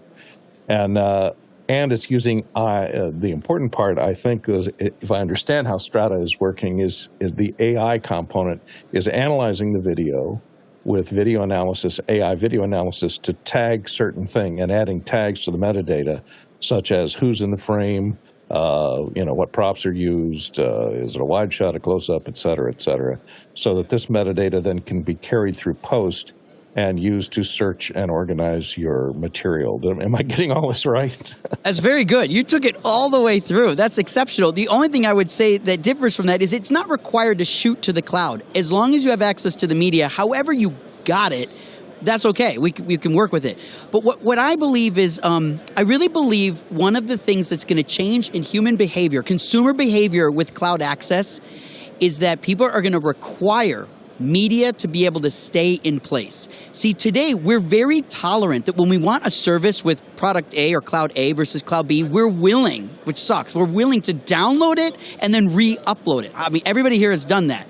I need it from this cloud to this cloud. And there's a problem with that. One, your bandwidth is limited and you have to deal with that. Two, you now have duplicative assets. Nobody wins with more copies of the same thing. You get confused. And then three, you also lose track of the provenance of the original when stuff moves around. It's harder to manage security. All that's bad, right? And so what we're really focusing on is we want people to start to have a lower pain tolerance for clouds that require you to be exclusive. It's a bad structure. It's bad design. And consumers lose if clouds that offer a feature set don't connect with APIs and are interoperable with other clouds. I think those clouds need to be revisited or they need to be retired, because we need to be able as consumers, because clouds are so expensive, almost everyone here is paying for multiple clouds. There was a survey where the average creator is spending, I think the number was $219 a month. The average person is paying $219 a month on subscriptions. That's average. The chances of you having multiple clouds with the same media in both of them is very high. And that means the cloud structure is flawed. So at Strata, we allow you to connect any cloud into Strata. And Strata isn't a cloud with storage. It just reads your other cloud and performs those analytics and transcription and translation and tagging tasks. And it leaves the file wherever it is. You can even combine them. I can take audio in Dropbox and video in Frame.io, sync them together, transcribe and analyze and play them and transcode them, and the files remained in Dropbox and Frame.io until I create a new file, which I can put wherever I want. And I could choose which cloud to go to. That's not duplicative, that's a new asset, a title asset, right? So that's sort of the variation here. And I think we need to start putting our foot down and asking the question, is your cloud interoperable? Can I connect it with any other cloud? And if the answer is no, investing in that is going to be a dead end eventually. And I think we need to start changing our expectations. So Strata is kind of cloud agnostic. You could use AWS, or you could use Frame.io, or you could use Dropbox, let's say, as your storage media. And the other question, and I know you've been concerned with this for many years, how paranoid the studios are about security these days, about leakage, especially with their prized assets on these tentpole movies. They really want to control who has access. And does Strata incorporate any levels of security, like digital watermarking, or to let if somebody accesses the cloud and downloads it, especially since you're working with remote access for, let's say, producers or editors in the field, you want to be able to tightly control security as that information is transmitted to them, and to make sure that that doesn't escape onto the internet before the film is released. and I know you've been concerned with this in the past, so does Strata implement some level of security, or do you depend on cloud security or other security measures that are taken into account? Right, so great question. Of course, security is always a huge concern. This is not a dodge. Because my company, we just started it 10 months ago, actually building a SOC 2 Type 2 compliant, which would give us TPN certification, isn't on my top priority right now. We're in build mode and invent mode. And so as important as that is, it'll come in time. And I've done it before, so I know what needs to be done. But if I'm going to put 80 grand towards a TPN badge, I'm better off today putting 80 grand into a new engineer to do some work, and then we'll get to that enterprise level security. So it's a great question. It's fair. And the answer is yes, I will go there, and I value that. But I do want to challenge one thing, and this is also not a dodge, but it's actually my perspective. There are exceptions to what I'm about to say.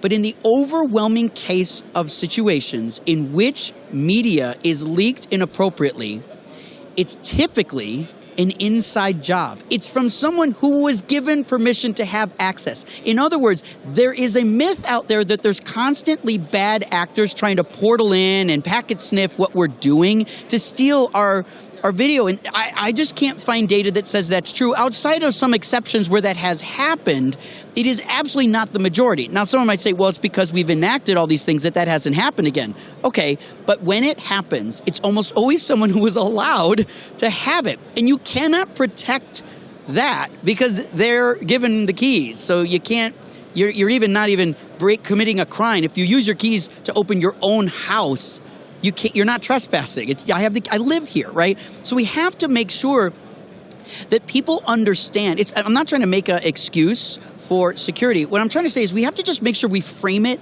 with data that supports where the biggest threats are. Because if we over-index in security, we actually stifle innovation because some people are so secure. They say we require air gaps. If you have an air gap, which a lot of people deploy, which I'm highly against, air gaps is going to stifle active actions and features that are only going to be possible through remote cloud scaled processing. And they're just never going to get to take part of any of that because they're so afraid of this stuff getting hacked. And I'm like, it's going to get leaked by people who have access to it. So you're better off making sure that your employees and your contractors understand the gravity of what they're doing because they're more likely to make a mistake, even if it's an accident. It's not malfeasance. These might not be nefarious people. They just accidentally shared a link they shouldn't have or left it somewhere, I don't know. Left it laying on their desk. Yeah, that's a different situation. Yeah. If they can understand that, then things like air gaps become unnecessary because the person is more responsible, just like your phone and your keys. When they're not in your pocket, you kind of freak out a little bit. We need that sensation to be about the media that you're working with. And I understand security can be an overlay added on at the end, and there are a lot of companies that do steganography and invisible watermarking that survives multiple copies, et cetera. That's right. So that something, when it is released, can be traced back to the source of the release. Here's a good idea. Because I'm cloud agnostic and Frame.io is one of my cloud partners, they are really exceptional at playback with forensic watermarking, and they are SOC 2 Type 2 compliant with TPN certification. So if you do an analyze in Strata and you publish the results to Frame.io, you can deploy that with watermark. And I've built in the transcription and translation and captions, which they don't do, and I've just put that back to Frame and done my normal workflow. So Strata, I call it the creative companion because you can actually, because it's cloud agnostic, you can move out of your pipeline, do a Strata task, and put it back in, and there's no penalty, so all the other stuff can still take place. So for some people, that will be a technique in a workflow, a little loop. One thing, another thing I noticed in your demo reel is that it incorporates multi-language translation. So if you have a director who only speaks Lithuanian or something, he can be remotely accessing this information and seeing the dialogue translated in almost real time from the dailies that he's getting over Strata. That's right. We, there's a lot of people that transcribe and translate out there. Those tools are out there. Here's the problem. They don't understand workflow. And if you go to a typical translation or transcription company and you say, I have dual system sound with a broadcast wave polyphonic audio file, and I have to manage it with UTC time code, they're like, yeah, we don't know what did you say? I don't know what you just said, right? But that's how our industry has to work. And so translation and transcription tools that cannot tie back to the proper timecode of the OCF put the creative in a dead end, because we can't actually merge that back in the pipeline, and nobody wants to be in that situation. So our AI analytics for translation and transcription, we can do over 100 languages transcribed. So Lithuanian for Lithuanian, French for French. We can do over 100 languages to English, so we can convert those to English. And we're working on converting all 100 languages to each other. So a Lithuanian can actually transcribe it to Spanish, which is really, really hard to do. And all that remains time-coded. And that's really hard because the syntax and the phrasing and framing of like Japanese from Spanish, the structure of sentences is so different that it can affect the time code. It takes longer to say something in Japanese in some cases, right? The shot may be over by the time you say that piece of dialogue. Yeah. Right. So most transcription tools they just say, okay, we give up, right? But we're saying, no, this is what it's going to take for our industry to make this work. Globalization is necessary to make sure that companies that are delivering content are able to monetize and remain profitable. They can't just make it in English. And so we got to build the solution to translate no matter what language they are, and it's still got to remain time code accurate. So these are the things that we're doing on the engineering level that are boring and really complicated arithmetic, but it's the stuff that we're convinced is necessary for this to really work. Otherwise, it's just a parlor trick. Convert a language to another language, well, big deal. But I got to be able to search it and remain time code accurate, and I got to be able to do it in a BWF file that has a relationship with a video file that is MOS. And that is the stuff that I can't find anybody else really doing that right now. And that's kind of why I decided to build it. And are you maintaining metadata with all the assets you generate all the way through the post-production process? Because I know in Hollywood a big problem has been, if you send, regardless of how much metadata you put in the BWF files, first time it gets into an NLE, it'll likely strip a lot of that metadata off. Do you have a method for maintaining the metadata all the way through the post-production process? Man, it's a great question, and it's actually a painful one, because there have been so many companies over the years that have tried to build really cool metadata as sidecars, and it just never survives. Most of the time, it doesn't even survive the first layer of hands exchange in the chain of custody, which is really sad. A good example, the great people at Cook made /I, an incredible, very easy to integrate, very powerful lens table system that's available publicly for people to integrate. But the reason /I has not moved into the standard phase is because it's nothing Cook can prevent. It's that there's no chain of custody that keeps the /I metadata into the media composer, and then into the VFX pipeline, and then into the DI, and then into the delivery. It's the visual effects department who's generating the stuff that has to match all of it. It almost never happens unless a passionate cinematographer oversees those rules by themselves. If they're not there like a police officer, it's not going to happen. Because you don't actually need it in the cutting room. They really don't need that. It's got to get past the cutting room, and that's where the first chain of custody ends. The post-production houses that make dailies for cutting rooms are like, what's /I? I don't really care. I don't need it. So they dump it. So there's really a metadata problem. And the problem is no one's responsible for it. It doesn't have a central place to go. Cook makes /I, but they don't make a cloud. So where does it need to go? Also, some cameras can receive /I, some can't. And I have a problem because the metadata isn't always there. Right? So we have a lot of problems here. How I would solve that? The cloud, you need to have an 802 chip in every device that's going to contain metadata. If the lens were online, then the lens can publish its own metadata to the same database that the picture and the sound and behind the scenes stills and the anything, wardrobe metadata, whatever it may be, they need to go to a single repository. That doesn't even need to be one cloud as with Strata. It can be in a bunch of clouds, and then someone has to manage all those together and make a table where that stuff can get there. So at least people would know where to go to get it. I think the first step is to be able to make sure that we can find the stuff we're looking for. You got to get that right before people actually integrate it. If you skip right to the integration part, it won't take hold. And that's why /I is more than 10 years old, and it's used on far less than 1%. There's nothing wrong with the tech. Yeah. There's nothing wrong with the purpose and the mission. The problem is the chain of custody, which we got to solve with cloud. Hey, Michael, I want to ask a couple of quick questions that have just just come through. So Samuel from Norway, what are your thoughts on Resolve's AI features announced this weekend, and how will Strata be able to tie in with Resolve's workflow? Yeah, I mean, the people at Resolve are just continue to impress us because they move faster than anybody else. And so what we've learned with Resolve, it's kind of funny. We've learned to be unimpressed with what they come out with in 12 months, right? Like, show me someone else that's on version 19 in less than 19 years, right? Like, just that is remarkable, right? So I love seeing that stuff. I think what they're getting at is ways to make it all work inside the Resolve ecosystem. For people that have Resolve as, like, think of it as the sun, and everything orbits around Resolve, I think this is going to work really great. The problem is for people that don't always revolve around one sun, right? And a lot of people have different departments and they have different tools that they've chosen. And as you know, people are very particular about their instrument, and they don't want to change instruments a lot of times. And so I think what I like about Resolve is how they're making it very integrated into their system, and it's very smooth. It's the best I've seen in the business in the NLEs so far. But you have to be a Resolve person for that to work.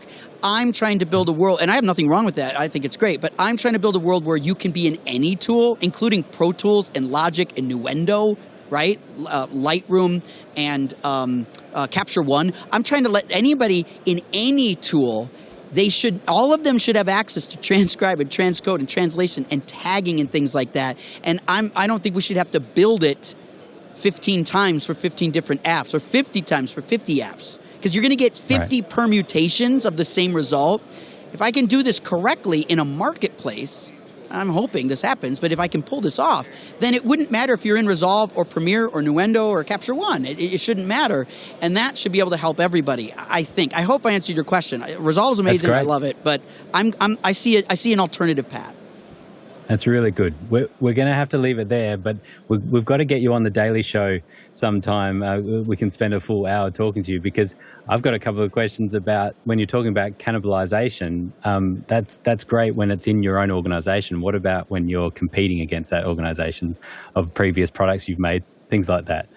So that's of interest. And then also we had some other questions around AI. Actually, I might just squeeze this one in, because I wanted Eric from Essex to be able to get this question. He said, are most AI products based off of large language models from the big three and OpenAI, or are competitors to products like ChatGPT creating their own LLMs?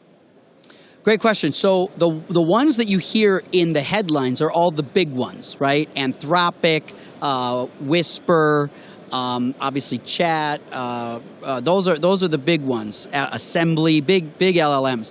But as important as those are, I think the key for AI in our industry is going to be fine-tuned models. Remember when I said the numbers on the jersey and the free throw versus foul? Those aren't LLMs, so they don't cost $100 million to train and to learn.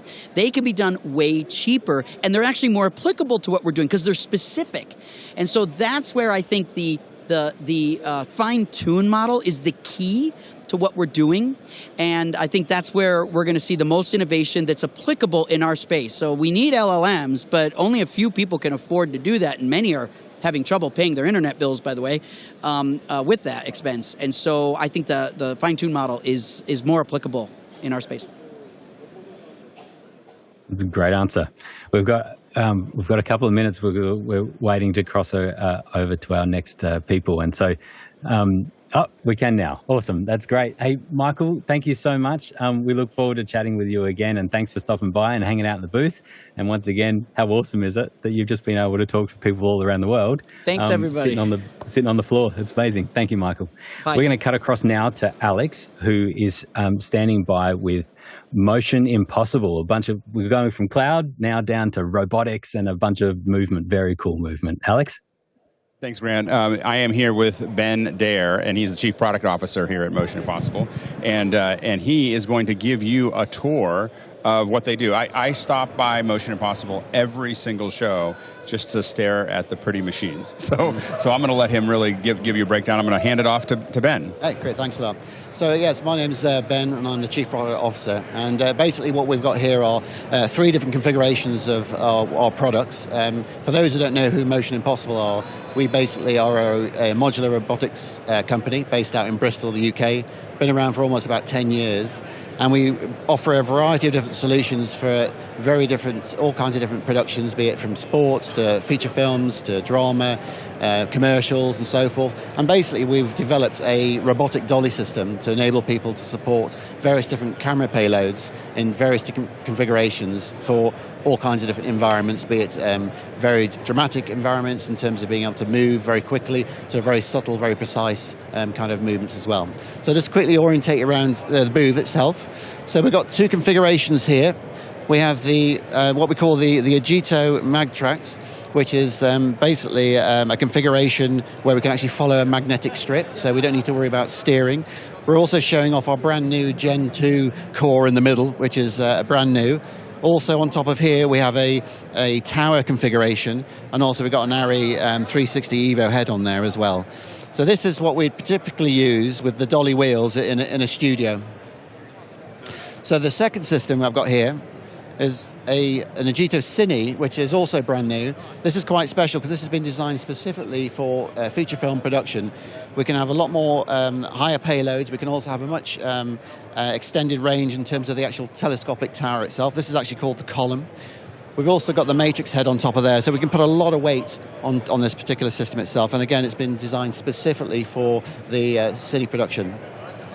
And then the final one is over on the other side, which is another configuration, which is called Agito Trax. This is basically being able to go on a rail system. Also, we've got a column there as well, and also we can have different heads to our desire. One of the interesting things about our system, it's completely modular. So the piece in the center is actually called the Agito core, and that piece is actually the same throughout all of these different systems and configurations.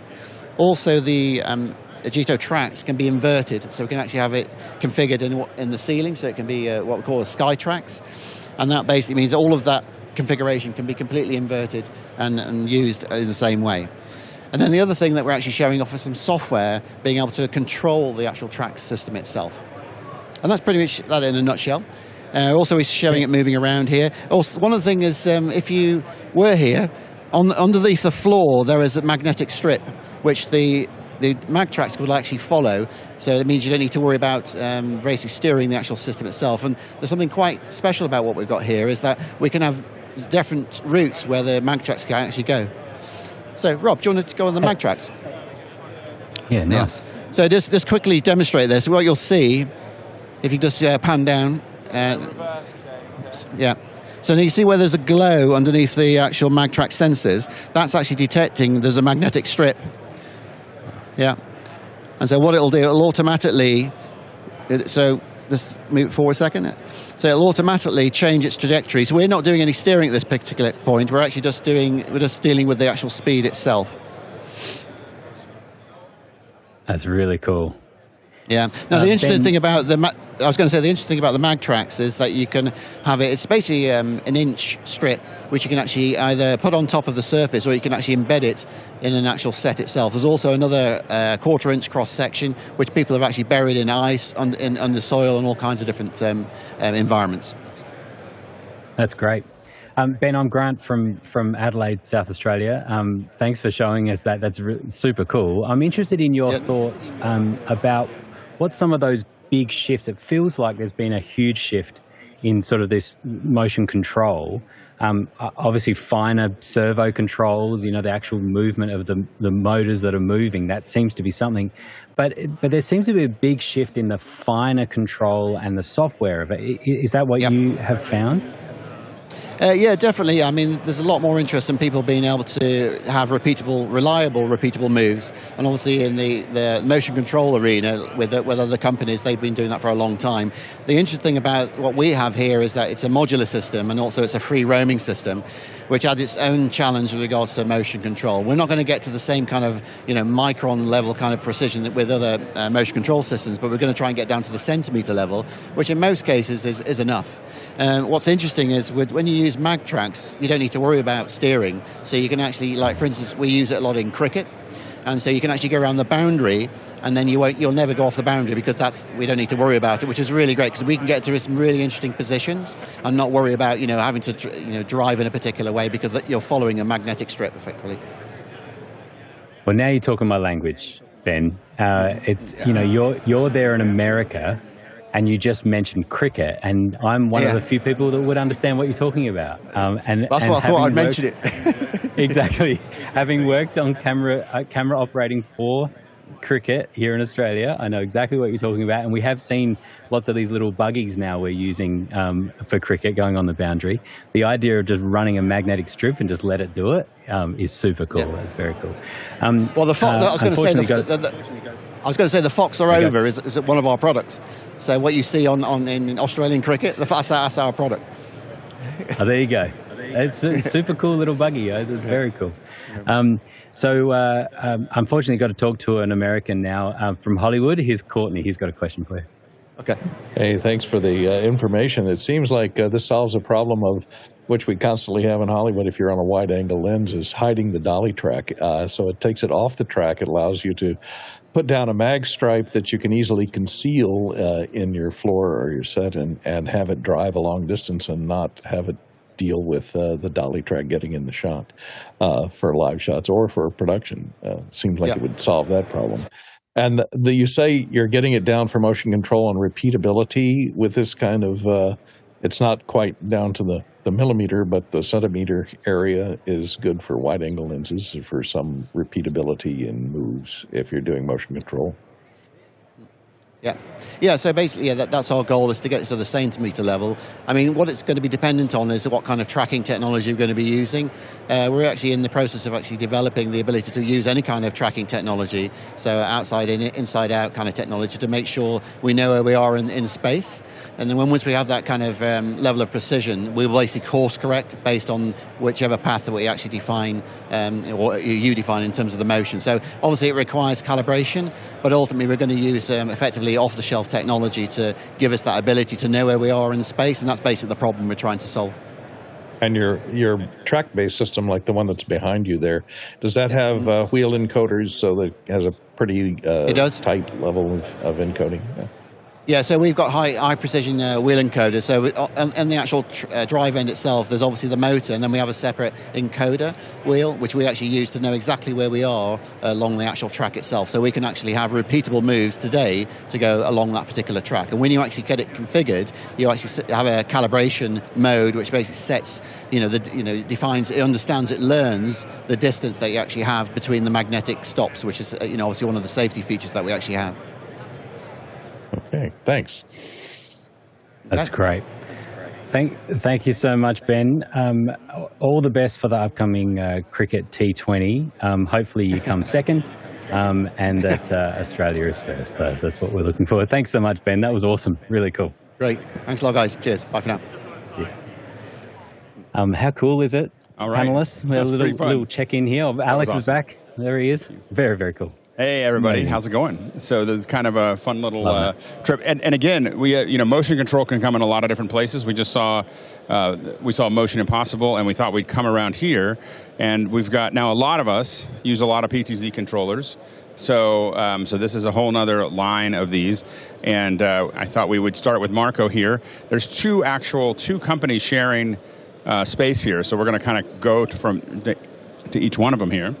And we'll get Marco an IFB there. So the main thing is that a lot of times, we have all the big motion, the Techno cranes, and you have the Motion Impossible, and we'll get Marco on with a mic so we're just going to get him set up here in a second, and then a lot of those things. But a lot of times, what we're trying to solve on a day-to-day basis is just how do we keep everybody framed? How do we follow the long throughs. How do we have those controls, and how do we handle a lot of weight? If you look at this camera here, there's a lot of weight here that has to be managed, and it's not trivial. And so, getting these working there is important. And I'm gonna go ahead and hand him the mic. Marco, how's it going? Good, thanks. Good. Yeah, it's really good to see you. So, tell us. I'm gonna hand it off to you and have you tell everyone how your product works. Okay. Just give them a tour. Okay. Thanks. All right. Thanks. So we are Zanos. We are developing and manufacturing production robotics, so pan tilt heads with different payloads, so 20 kilo payload, 5 kilo payload. And we also do software which can be used to integrate different robotic systems. And on our booth you can see our heads of 20 kilo and 5 kilo payloads integrated with cameras and lenses from various different manufacturers. And I think this is our main advantage. We have products that allow you to have very, very smooth motion and operation, while at the same time you can have any type of lens or camera that you like. And we can also tailor our products to different needs of our customers. And what's a good side is that we can do various integrations, like you can see here, our pan tilt head integrated and working together with a slider from Waterbird. And actually we are sharing the booth with our friends from the Austrian company Waterbird. They manufacture sliders and we manufacture pan tilt heads. And you can see some of the integrations from our software and the slider together with the pan tilt camera. Okay. That's great. Marco, can you hear me, Marco? Yes. Yeah, excellent. I'm Grant. I'm from South Australia. Thank you for showing us that. It looks really, really cool. I'm interested in kind of the weight distribution and the different cameras. I think that was a Blackmagic camera I think you've got on there at the moment. Some of the bigger cameras that might, the weight might be distributed differently. How do you manage the weight? So basically you can easily slide the camera back and forth and up and down, and our heads are back drivable, so it's fairly easy. I mean, when the head is turned off, you just move it a little bit backward, forward, you turn the head to see that when you leave it, it doesn't move, and that's it.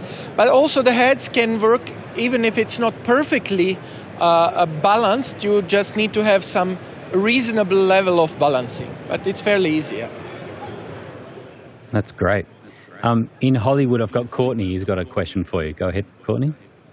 Hey, hi. I have a couple of questions. Do you have a commutator system so that signal and power can be sent to the camera and still allow you to do 360s without having to worry about cable snagging that comes out of the base? Yeah, actually, you can see here we have full pass-through, so you don't see any cables going below this point here. So what we have as a pass-through is 2 SDI signals, then Ethernet, so our head is a switch, plus we also can give a power to the camera as is done here. So this head is supplied by the AC power and gives the supply to the camera, or you can attach a battery here and then supply the head by a battery as well. So this is all possible. So even if you don't, what voltage does it supply the camera with? Is it 24 volts or 12 volts, or is it fixed? So this one is 12 volts, and we have some of the smaller heads because, okay, the broadcast cameras are mainly 12 volts. For the smaller cameras, camcorders, because you have huge variety of voltages for different manufacturers, we have a knob, and you can decide is it 24, 12. 9.2 or whatever. Yes. Yeah, 7.5. Exactly. I forgot. Yeah, exactly.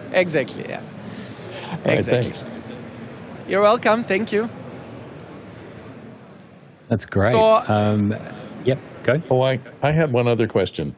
Yeah. I have a teleprompting service company, so we're constantly asked to mount teleprompters on remote heads if they're putting them on the end of a boom arm or a jib arm of some sort. Can you accommodate the weight of let's say, a 12-inch teleprompter on there that's counterweighted as long as it can be balanced? Yes, you might need to put counterbalance weights, but it can handle. So our payload is 20 kilos, so everything that it's 20 kilos can meet it, can meet this need, and teleprompter with a reasonable weight camera can also be accommodated. So as long as the motors can handle the mass of moving 20 kilos, as long as it's properly balanced and you don't have any weight hanging off that's not counterweight. Yeah. Exactly. And so what we like to say is, when we say 20 kilos, for us means 20 kilos, you can drive the head as smooth as without any weight. So for us, 20 kilos is not that if you put 21 kilo, it breaks apart. It's if you put 20 kilos, it works the same as with 5 kilos. And if you put 25 kilos, it still works, but maybe you lose some of the performance there. You might have a little overshoot or something. Yeah. Exactly. That momentum you're fighting. Yes, got it. And presuming 100 kilos would probably break it. Yeah, we haven't tried yet. Maybe we should. Right. So I think we're going to talk to is there someone from Seb, our colleague from Waterbird, yeah. Yeah, great. It'll be awesome. We'll hear about the track system. So, hello here from the NAB. My name is Roland. Yeah, hi. I'm the CEO from Waterbird Systems, and I'm trying to give you a quick introduction to our portfolio. So I would start with our smallest system. So the special thing with our sliders is that it is bendable. So I will lie down the micro for a second to show you how it bends. So this was our first development.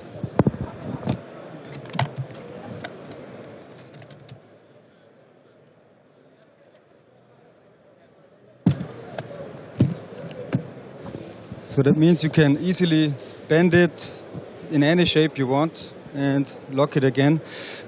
This little one is controllable via Bluetooth and is mainly for time-lapse or small product shots. This is our next category. It's the MS Swift. It has a brushless DC servo motor.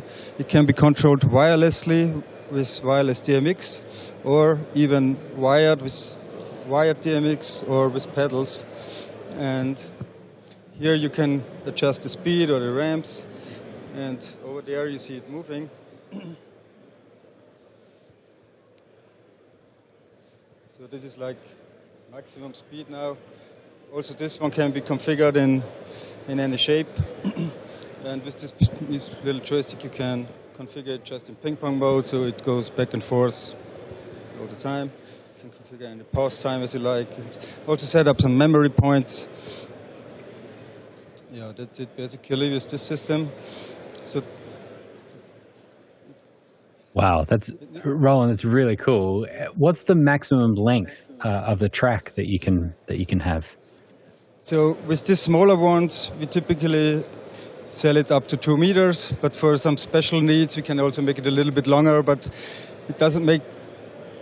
I would say 3 or 4 meters is more or less the maximum.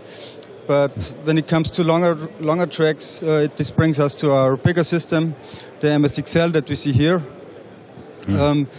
This is fully flexible, so you can change and configure the lengths as you want.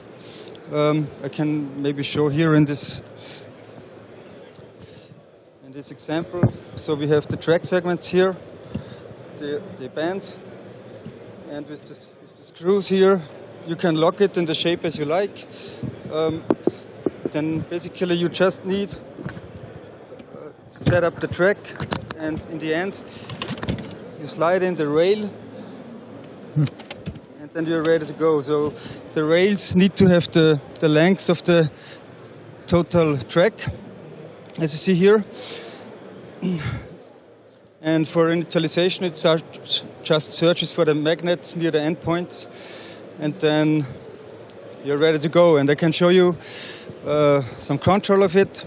So we have integrated several protocols. So in this case, you're also able to control it wireless via DMX or wired DMX. This is a standard, maybe, let's say. But we also have IP control and integrated several camera protocols. In this, like Panasonic, Sony, Canon. And in this example, we show the Panasonic control. So you can use your Panasonic RP150, for example, to control the slider and the lift and also the camera from one controller. And the special thing on the Panasonic controller is that you can, for example, here with camera 1, this is the PTC, you can configure the zoom rocker to an external device. So you can use the zoom rocker to control the dolly while simultaneously controlling the camera on top. Roland, manual operation. That is amazing, using the same controller there to do the full camera pan tilt zoom as well as the lift and the left and right, like on the track, is very cool. You talked about DMX. Was the thinking behind developing or supporting DMX, is that, to be able to use programmable or recallable moves and to be able to go through a sequence? Is that the reason to use a lighting protocol for this type of thing? I think the trigger to integrate DMX was some customer requests from the lighting industries, so they could use their lighting panels to also control the slider, moving lights, and so on. Yeah. Very cool. I think this was the main trigger point. And this big system can also be run totally wireless. So in this case, we run it with a 36 volt battery from Core. This powers everything. And we also use a wireless video transmitter. But you can also use it, run it wired, like we see over here. Here the system is installed upside down, so it's the same track. It's totally the same track. The payload is 25 kilo or 55 pounds, independent if you use it normal or upside down. And for cable management, we have these little cable wagons. If you want to have a longer track, that follow along the track, that ollie. That's great. We've got a question from Craig. Go ahead, Craig. Yeah, I just wanted to ask you, with the RP150 connection, are you using OSC with that, or is that just the built-in protocol? What's the actual connection? No, it's an IP connection, and we integrated the original Panasonic protocol into our dolly. So the dolly is recognized more or less like a camera. And we use iris and what was the other thing to control the speed and acceleration. That's very cool. Thank you. Yeah. From Norway, Ronnie's got a question. Go ahead. Yeah, we do a lot of event production, and I totally see this as a hideaway thing, backstage, going behind the drummers, behind the keyboardists, etc. Yeah. Do you have experience doing this on live music stages as well? Yeah, sure. So I would say at least 50% of our customers are using this for live events. Bon Jovi, for example, they were moving around the keyboards. Rammstein were moving around the drummer. Muse also were using it to move around the drummer. So yeah, they are touring with it. It's for transportation-wise, it's very easy to set up, very fast setup, very fast set down, and also very easy to transport. So basically, you can just it's just one screw to put 1 meter away of the track, and then another screw, and you have another meter section. So no problem with transport. And then from Hollywood, Courtney has a question. Yeah, you kind of touched on what I was going to ask about, is transportation. For the large track there, you have the ability to, it comes in 1 meter sections that join together, and however your surface that the wheels travel on has to be one continuous piece. So you can roll that up into a coil and fit it into a case somewhere and to transport with the individuals. Yes, exactly. That's how and that way we you don't have to worry about the seams between joining one to another. Yeah. You see, it's very bendable, so you can roll it up very, very easily. But you cannot join them together. They need to be one piece. One continuous piece. And does it use V-mount rollers on the top for your truck that moves across the top of it? So they're centered on that narrow track. Are they V-mount urethane wheels or something? So V-mount, I don't know I didn't really get it, but for V-mount we use the batteries, a V-mount battery, yes.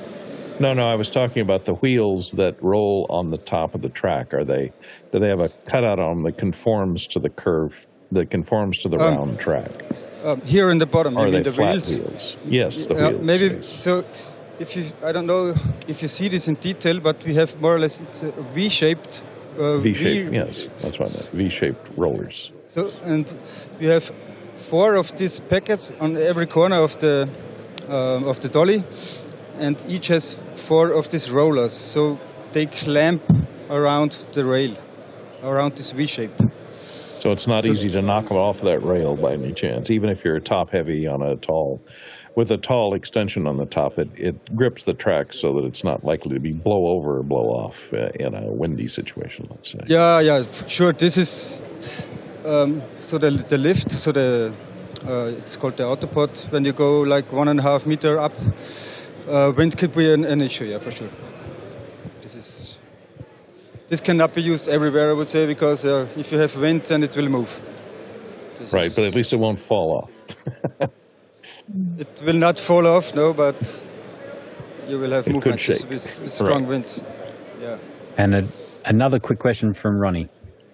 Yeah, just a quick question. I guess this is only for horizontal mounting, so you can't have kind of valleys and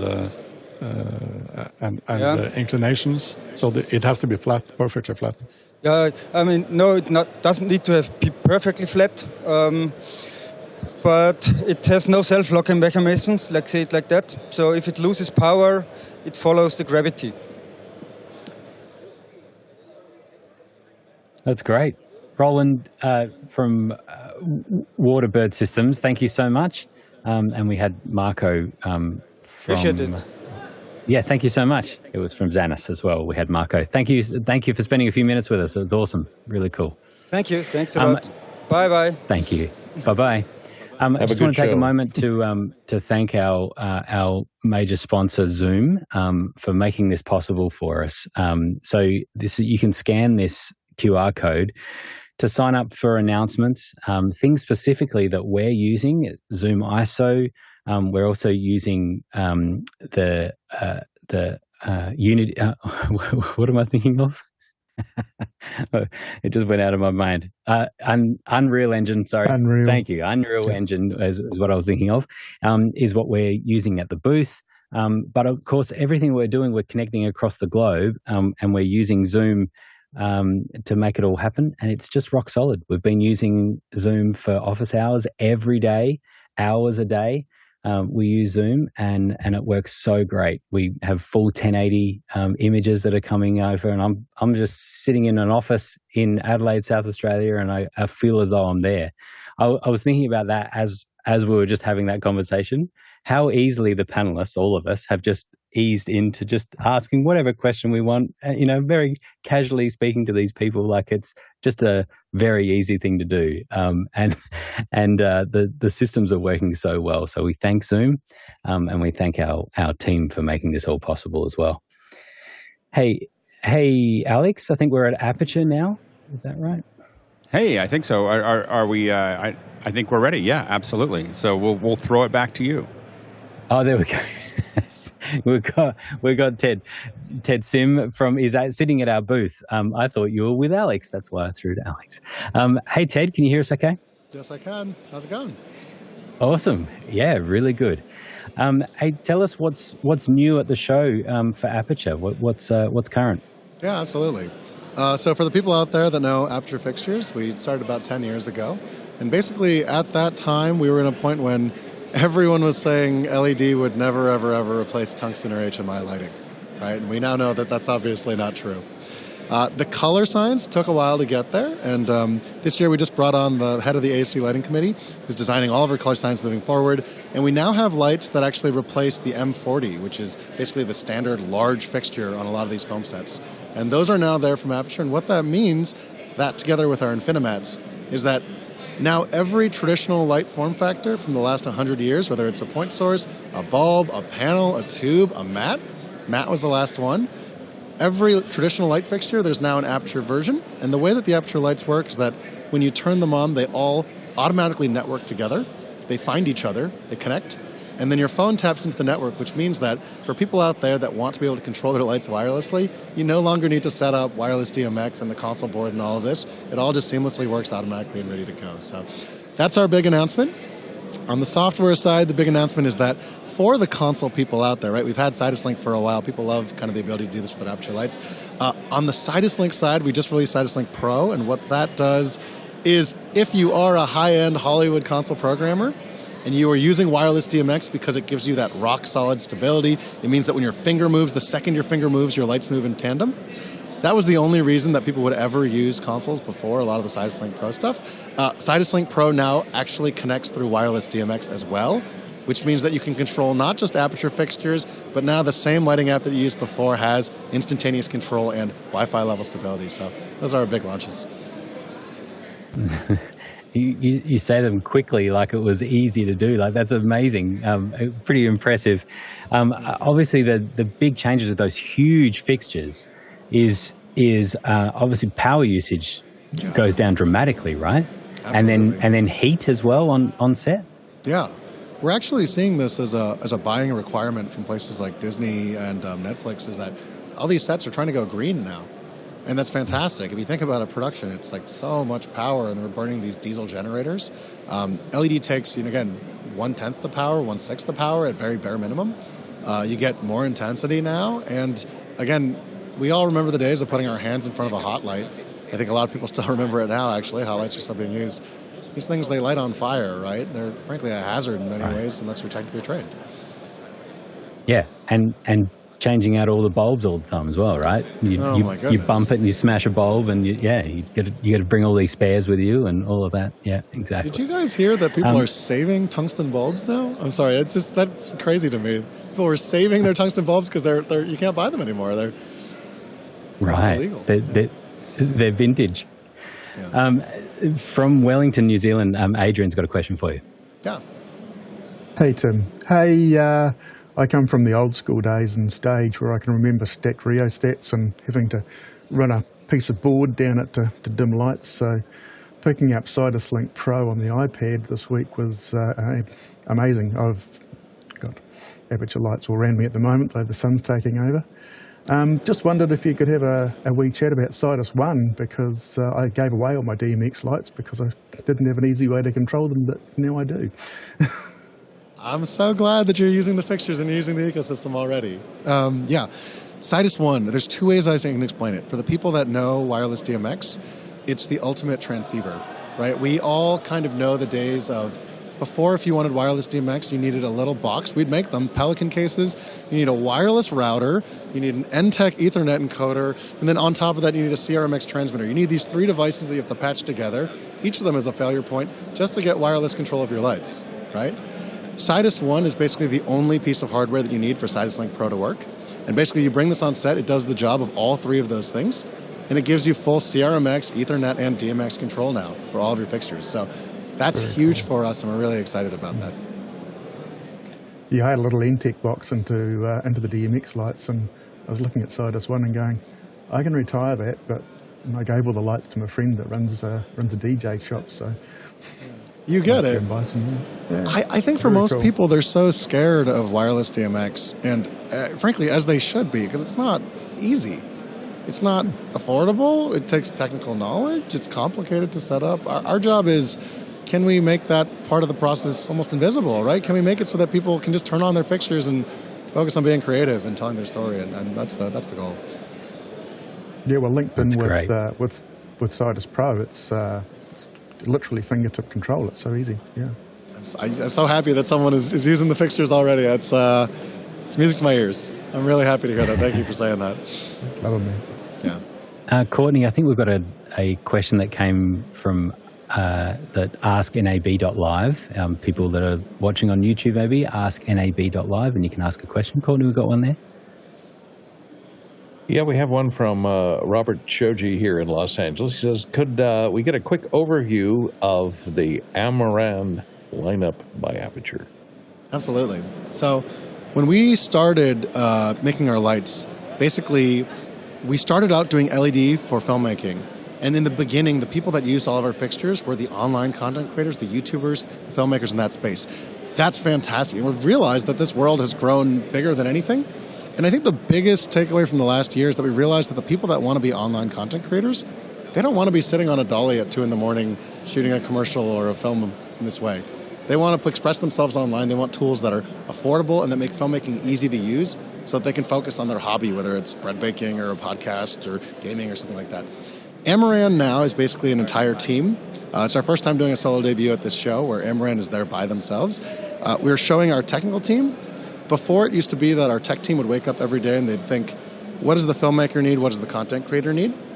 Now our filmmaking team, the head of the AC Lighting Committee, Ben Dynas, all these people that are working on that, they just wake up thinking about high-end production film sets and video professionals. The Amaran team wakes up every day, what can I do just for content creators, for the person that doesn't want to learn filmmaking? So for them, we do have Amaran point source lights that are out, Amaran tubes that work in the background of productions. I see some people out here might have some colored tubes or some effects going on. And then we also have, of course, the Amaran mini panels and the Amaran small mats that are coming out as soon well, too. So those are the fixtures that are coming out in that space. That's awesome. From Norway, we've got Ronnie with a question. Yeah, we're using a lot of fixtures from you guys. I have one there, I have one there, I have one there. All the blue things in the end. I wasn't going to ask, but I'm happy to hear that they're being used already on this show. You never know, so I'm happy, yes. Yeah, so, but we have we are in the studio, and we are always trying to push the limit a little bit, and these days we're working with Unreal Engine, we're working with Zoom, and inside Unreal Engine we have the ability to control lights out of Unreal Engine and also coming in from Unreal Engine. How does this new units and this new app work together with Unreal Engine? Can you talk a little bit about that? That's a great question. Okay, so Ben Dynas actually comes from the Unreal Ambassador program, who's our head of UI and UX. So he's very passionate about this topic. As far as virtual production goes in particular, I think we are leaving a world where you used to light people with just block squares of white light, right? That's what I'm being lit with right now. And that's great, and we existed in this world. We're moving into a world where when we wanted to light people, we were always trying to recreate either realism, right? We're trying to mimic nature, the light that's around us, or two, we're trying to do something creative. And in both of those cases, a blank white square of light is not what we're looking for. Actually, we want to light people with environments, right? And this is what we learned from virtual production. You can light people with screens. The problem with screens is two-part. One is that the screens themselves, the color spectrum that comes out of them, doesn't actually bring out the skin tones. The data is not there in the light quality for people's skin tones to look correct. So you still need lights, but you don't want them to be those block squares. So the Infinimats are actually the big release that we're showing here, that thing that completes the Aputure ecosystem. Those are pixel mappable LED flat lights that can be expanded infinitely. And those you can actually play images or play moving video on top of them. So from what you're talking about with virtual production, instead of lighting people with a light that's trying to mimic a window, I could actually just film a window, and I can now light somebody with that window. Instead of lighting somebody and saying this is trying to mimic a diffused cloud sky, I can actually just shoot a cloud sky and play that cloud sky over Infinimats over somebody, and that'll give you that texture and that kind of realism in lighting. So those are available in the Infinimats, and then just know that Ben Dynas is working on that. This is the thing he wakes up every day and is excited about. So I can put you guys in touch after this call if that's helpful for you too. Great.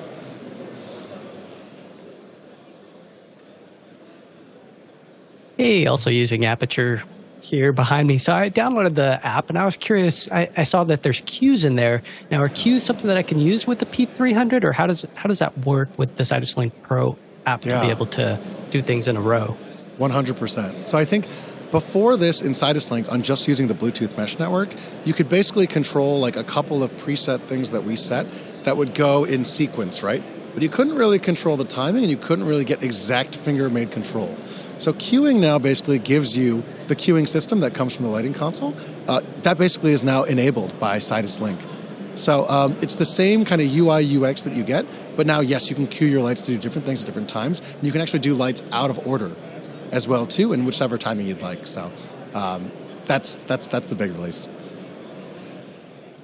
That's exciting. I can't wait to get it working so I can play with it. This sounds like a lot of fun. Thanks for making it, and I'm excited. Could you tell us a little bit more about the Infinimats? I mean, I'm looking at the pictures online, but holding them, this is what I miss about the show. So, we're got a couple hundred people here watching live. If you could give us a little bit of the feel and what's it like with that product physically. Absolutely. I wish I had one here to show. Basically, if you think about the traditional matte light format, right, they're great because a lot of the time when you have a large soft light, you really get it from a soft box, which is how you convert from point source to large. But then you have all that depth, right? So the reason why we like the matte light format is because it's thin, it's paper thin, right? How thin can it get? But it's also large and soft. So this gets all those benefits, but we fixed all the common problems with matte lights. And there's really like two main problems. One, they take forever to assemble, especially at the larger sizes of matte lights. You need to build a frame, right? And that takes grips using truss and building a light box. And then if you want diffusion, you have to build a second frame that hangs underneath that to diffuse it. The second issue with matte lights is that they sag, right? You build a frame, but then all of a sudden that's not enough. All of a sudden in the middle, the light's dipping and you get that dip problem in the hotspot.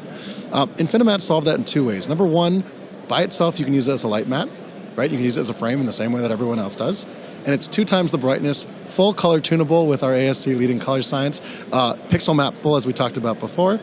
But the additional improvement that we added is basically the idea of inflatable diffusion. Now that sounds crazy, and this is not like your Intex matrix diffusion, right? But what this really means is that instead of needing to build a frame now, you can actually just pump up the diffusion. In 7 seconds, you can build a 4x4 size, and now you can just attach the Infinimats onto it.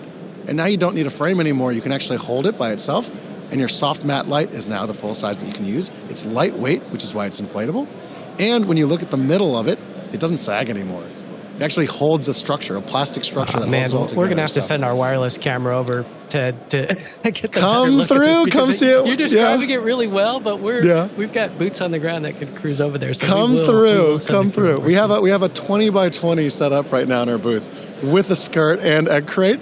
And we're showing pixel mapped effects of like skyscapes and things like that in the booth. So that's the largest size. There's a 1x2 size too. Super popular with a lot of the gaffers that we were doing market testing for. You can now just hold the actual light frame. You don't even have to build a frame. You just hold a 1x2 size. You can now get a soft light moving next to camera for those little punch-ins and push-ins. So that one's really exciting for us. That's great. We didn't mention before that, Ted, you are president and co-founder, that you've been around right from the start of Aputure, which is pretty amazing. I've got a couple more panelists I want to ask some questions, and we've got some questions that have come in too, but I'm just sneaking one in now, and that is when you look to the future of the industry, it's sort of a two-part question, I guess, is how you keep connected to the industry and not just outside of it and trying to serve it.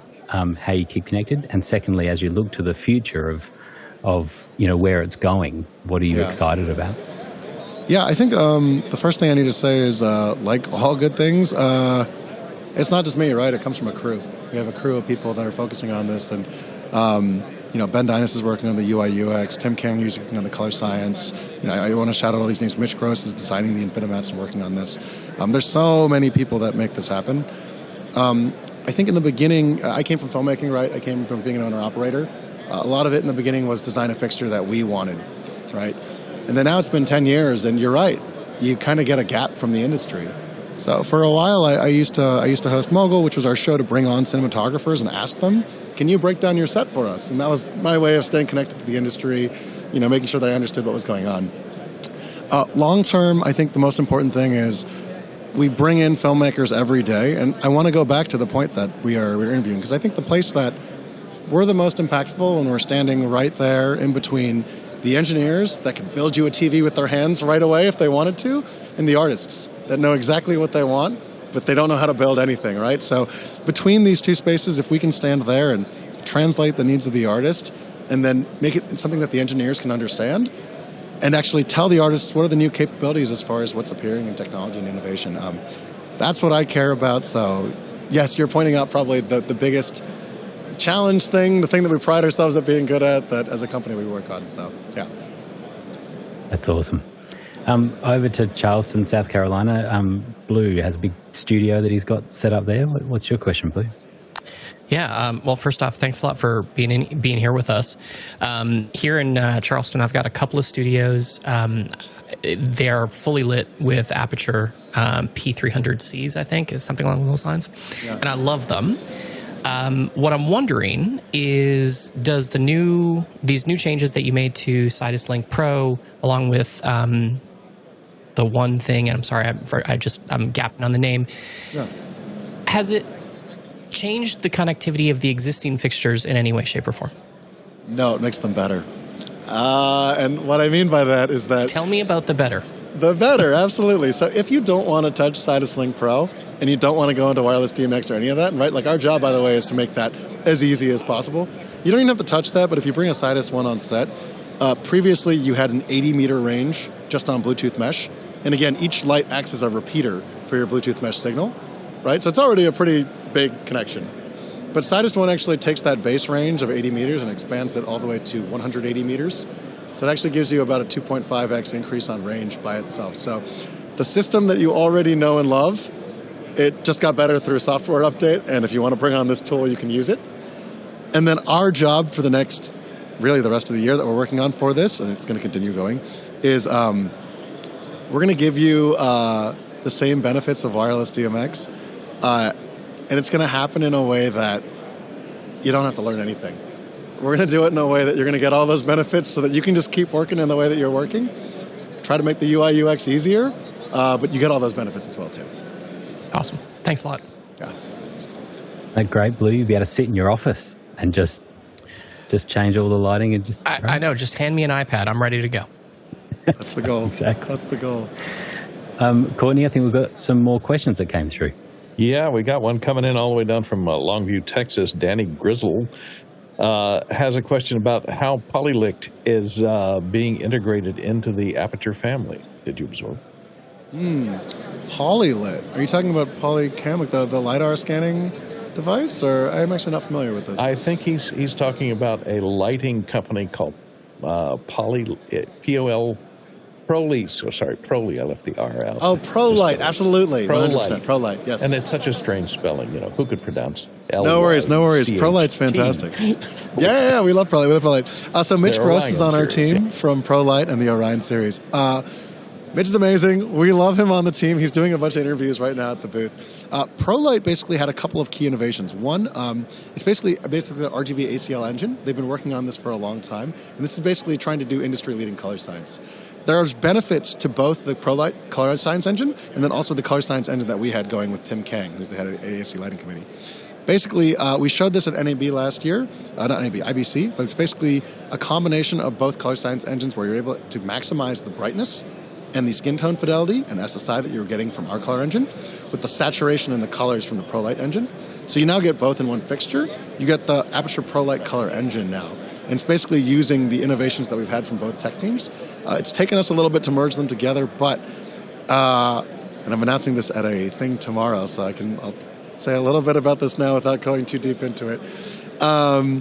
There is upcoming families of fixtures that are going to be standardized as far as their color science goes. And they are all going to match in the way by which I mean, there is a problem on film sets where if you take two company fixtures and you tune them to 302 HSI or 220 HSI, whatever, 360 color wheel thing, they're not going to match. They're going to be like blue, green, one's going to be yellow, one's going to be orange. You are going to have a standardized line of fixtures with industry-leading color science that are matched from the base ground up. That's all I'll say, so I'll start there. That was great.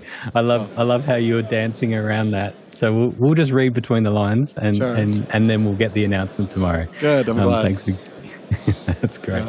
Courtney, there's another one. Well, we got another one coming in from Tlaloc Lopez Waterman, one of our resident panelists and who is a lighting expert for traveling shows in San Jose, California. He says, how many universes can you use in the new DMX compatible or capable system, and which takes precedence? I saw the answer down there already.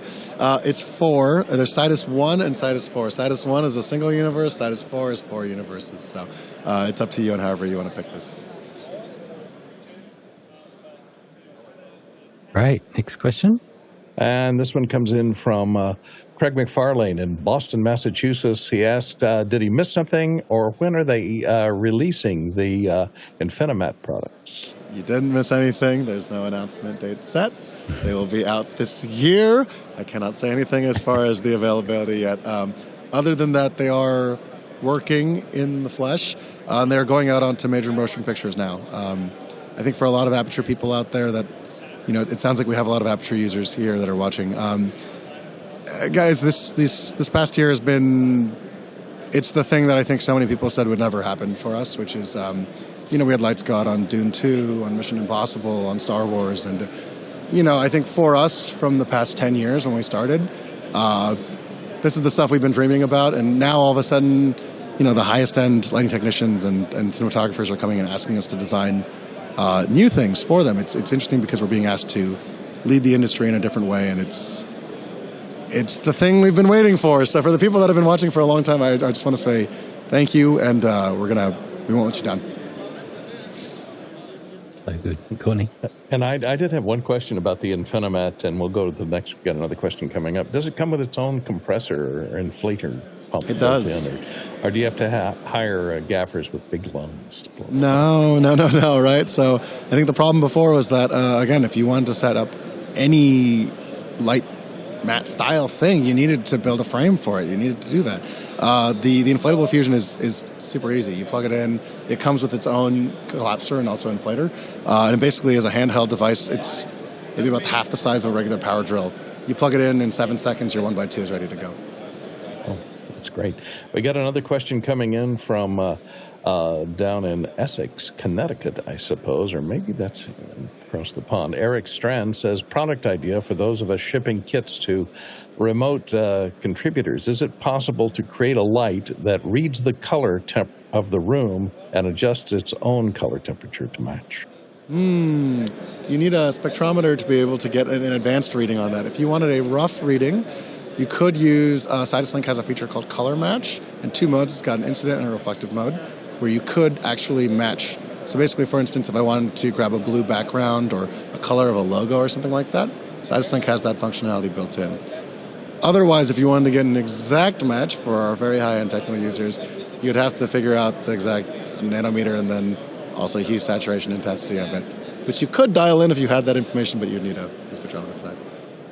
Yeah, you'd also need to know the CRI of the room light, so it may not match the higher CRI of your lights. So. Yeah, do a spectrum match, but that's something for the future.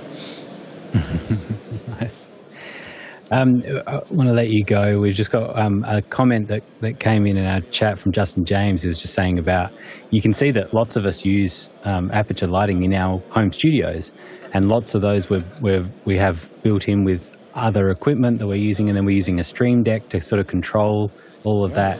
We're talking about companion, bit-focused companion, and if there was a module, we'd be sort of a future request to have a companion module that we could control, so we can, stack it in. Are you aware of companion and things like that? I would say keep a very close eye on Amaran this year.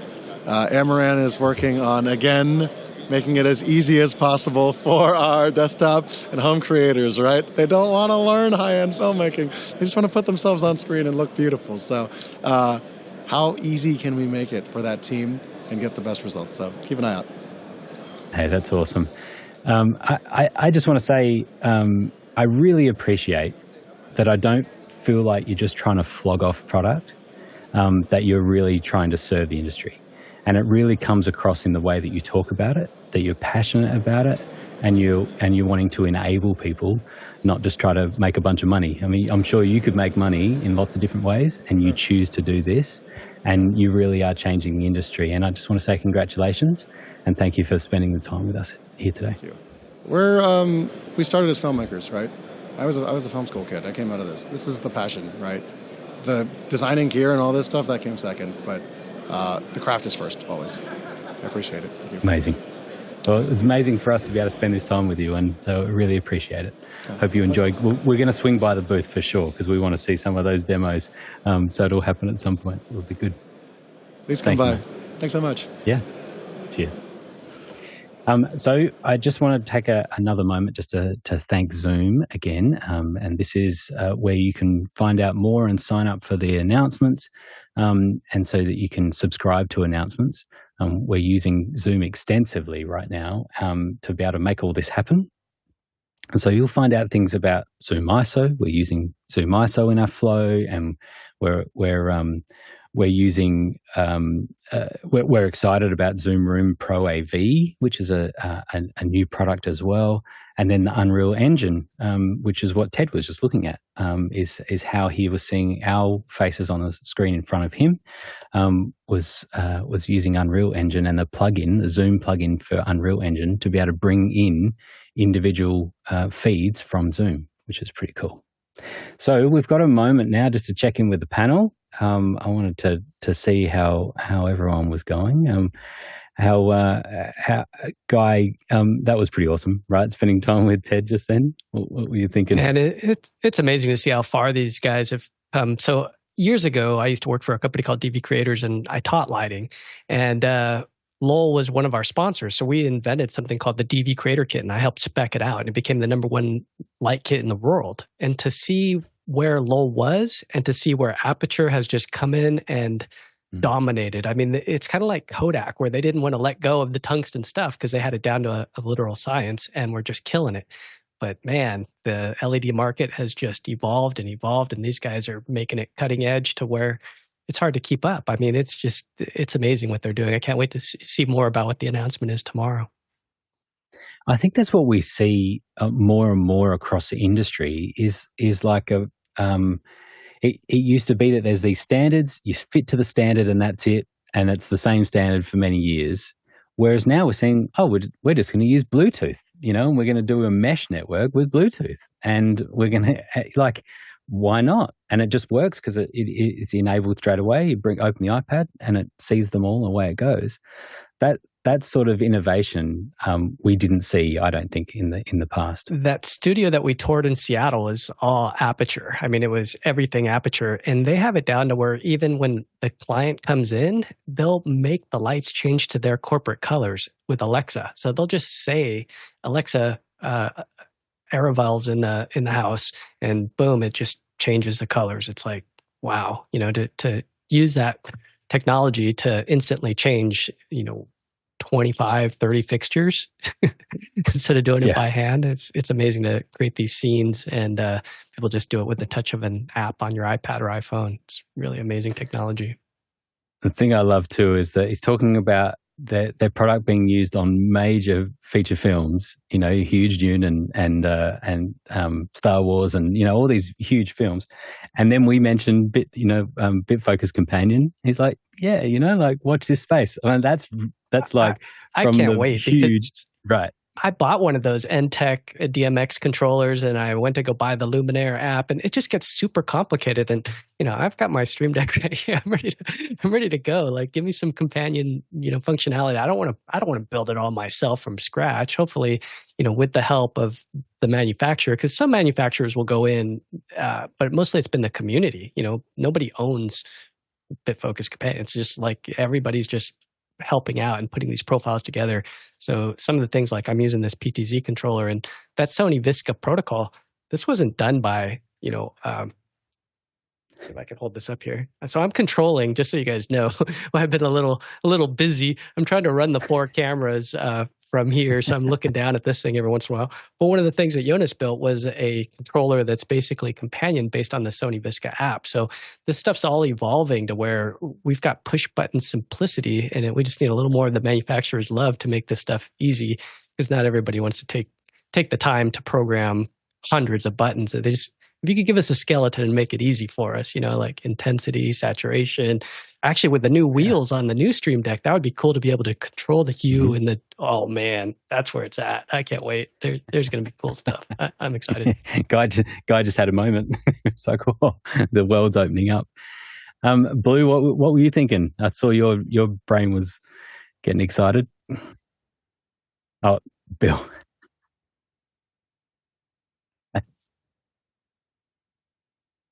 Just saw Doug, for old office hours people, Doug Ferguson just caught up with me. He used to be on the panel a lot, hasn't been able to come in lately. This is, if you can go to these trade shows and you spend some time over the course of years, you build this kind of group of people that you know.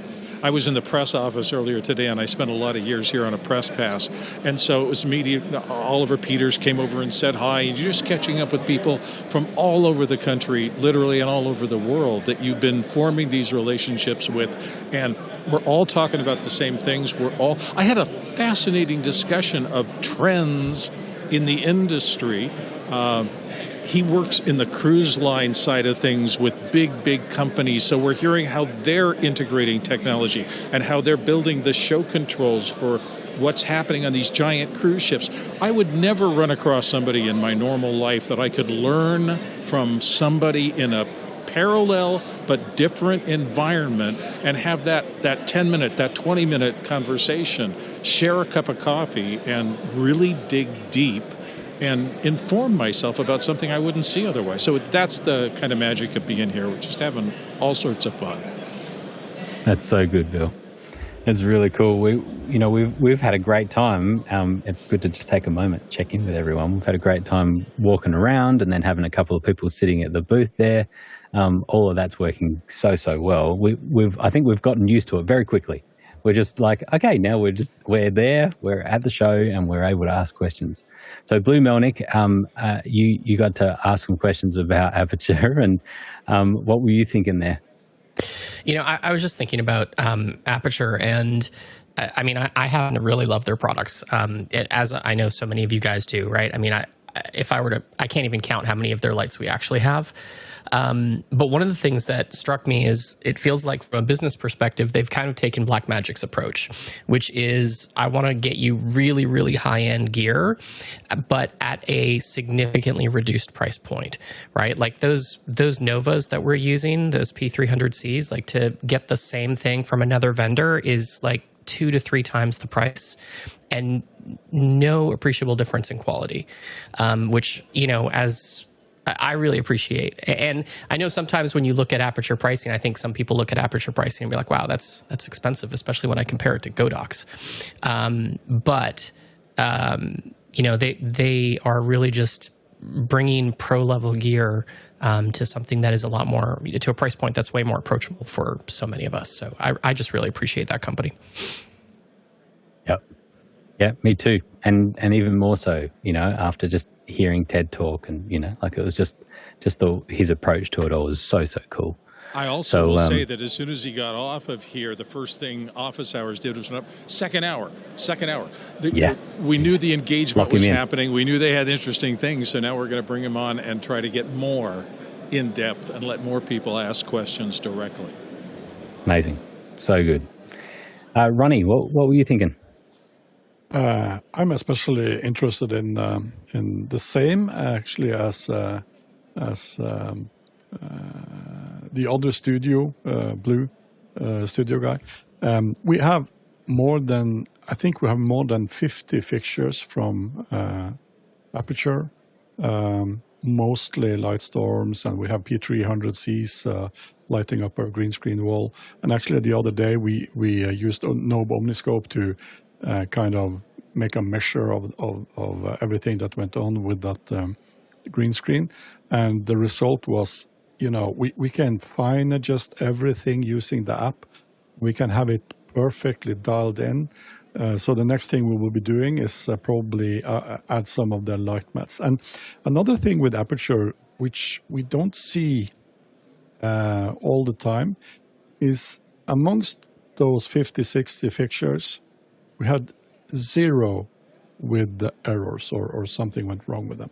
So the stability is very high, and we have them out on the road. We have them on smaller film sets. We do music videos. We do especially virtual production. So they are getting thrown around, and they still work flawlessly. And we also have a few of them on rentals that the small film projects can come and rent us with us. And even that is a proof of build quality. So I think they have something good going for them, and we will definitely be getting more. They also stand behind their product, right? So even if you do have a problem with it, I think we've had two 300Cs go down, and pretty much without question, it's just, you get a new one almost right away. They don't, the couple times it's happened to us, I didn't even have to provide a receipt, which seems ridiculous to me, but still, really, they stand behind it as well, which is awesome. So even if you do have a problem, you won't. Yeah, just echoing that, I had one go down just before a production I was doing. Had a new one straight out of stock, no questions asked. It was amazing service. Look, I think we're doing a better job of selling Aputure than Ted did. He's kind of playing things down, and now we're like, okay, that's really good. It's really good. Courtney, you had some thoughts? Yeah, these days I don't work that much anymore, but when I do work, I work with a few corporate DPs, and almost all of them are all exclusive Aputure these days. One thing I was thinking is with that light pad, you're going to have to keep it off the set at lunchtime. If it's laying horizontal, all the grips and electricians are going to be taking a nap on that thing because it looks so comfortable. Besides working as a lab, it's a great, inflatable mattress. Well, they'll be kind of tired, all these lighting guys that they just throw up the fixtures and then they're sitting on their iPad. They're gone are the days of having to work really hard to cable it all up and everything. Yeah, you go back to the lighting truck and they've got the InfiniPad blown up and using it as a nap, as a pallet to take a nap. That's right. Craig, what are you thinking? Well, I'm just, after Courtney's comment there, I think that maybe not a nap so much, but maybe they might be getting into Twister. It looks like it'd be a fun thing for that. I just wanted to pick up on something you said earlier, Grant, which was about how he really wasn't trying to sell anything. He was really interested in showing off their products and being part of the community to develop better methodologies and better products to do the artistic stuff. And I think that's really, really important and really, it was a good thing to pick up on, because I think that's what draws a lot of us here. And I'm having a great time just being a part of this and getting to see all these things remotely. But that was a really key moment for me. Yeah, me too. And it's a big thanks to the team. I think big part Alex's sort of brainchild of the layout there, but for Bill, as you're sitting there at the booth, like Ted was, for us, it feels intimate. It feels like you're just as if you were at home, sitting at your desk like we are. That's what it felt like when we had a guest. Is that kind of how it feels for you? Very much so. We are not over where 100,000 people are going by and streaming, and that's one thing, and that's fine. But we're here in a place that's kind of a little bit of a backwater, which is kind of nice because you really are relaxed. It's less that you're on stage than you're just having a conversation. And this concept, I can see all of you arrayed around the camera, and I can talk to you, and it very much is a one-on-one circumstance. And when we go out to the field rig, I'm getting the same kind of flavor. It's one person talking to one person, a little bit of, here's what's going on, and they bring them over, but then it's a direct conversation with somebody like you would have in the call, in the aisles here, if you physically encountered somebody and said, tell me a little bit about your product. And this fact that we have the interactivity, enough of it to be able to get questions back and forth and get direct answers, I think it's very powerful in its own sort of way. It feels kind of right. That's how I would say. Now, I'm going to go do the show floor experience and do the big thing, right? And I'll be that. But yeah. Well, speaking of that, Bill, we've had this great conversation at the booth, and now we get to go back to the aisles with Alex, who is at the Stype booth. Hey, Alex. And I am at the Stype booth, and I am here with Stype Chage, and he is the founder of Stype. And so he's going to walk you through a little bit about how all of this works in virtual production. So I'll go ahead and hand it off to Stype. Thank you, Alex. So what we have here on our booth, we have two sections. On the left side, we have a green screen section. On the right side, we have an LED volume. In this green screen section, we are showing different tricks that we have that we can do with our products. So let's show, just let me, just a sec.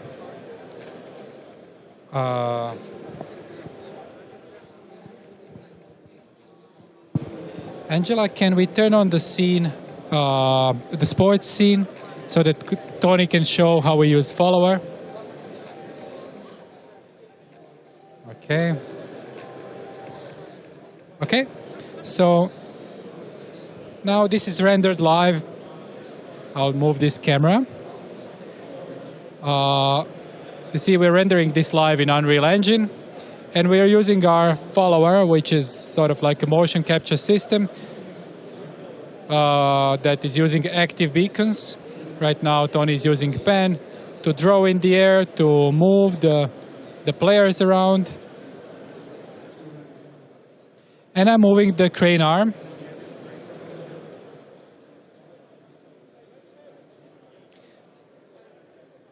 This crane automatically follows the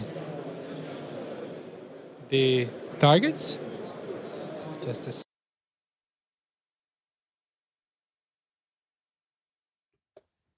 Oh, it looks like we've had a little dropout there. But no, it's come back. Yeah, actually, as he walks forward and backwards, he steps in front or behind the graphics. And currently, we are tracking the presenter position with artificial intelligence tracking that we've developed, although we can also track it with the follower beacon. So that's one thing that we're showing. This is our Stype plugin for Unreal Engine. Very cool. Yeah. Okay. That's great. Stype, can you hear me? Yes, I can. Great. I'm Grant from South Australia. This is really cool to see. I'm really interested. I'm assuming that you'd take us across to volume as well, but I'm really interested in where you see sort of the pros and cons for each. It looks like you really have gone down both pathways of doing chroma key and as well as volume. Where are the strengths and weaknesses of both? Well, it was a challenge for us to make a great chroma key, because we saw a space for improvement when we saw what's available in this industry. So we wanted to solve that challenge, and we did a very good job with the Green Killer. It's basically, you need to see this. It's a 3D chroma key. It basically is aware of where each green wall is, and it maps it like a 3D scanner. It knows which shade of a green to expect in which location. That way, you don't even have to lit the screen evenly. You know, you can have, you don't have to care about the lighting. And so as soon as the system recognizes a darker shade of a green on some area than it's supposed to be, it knows that that's a shadow, you know.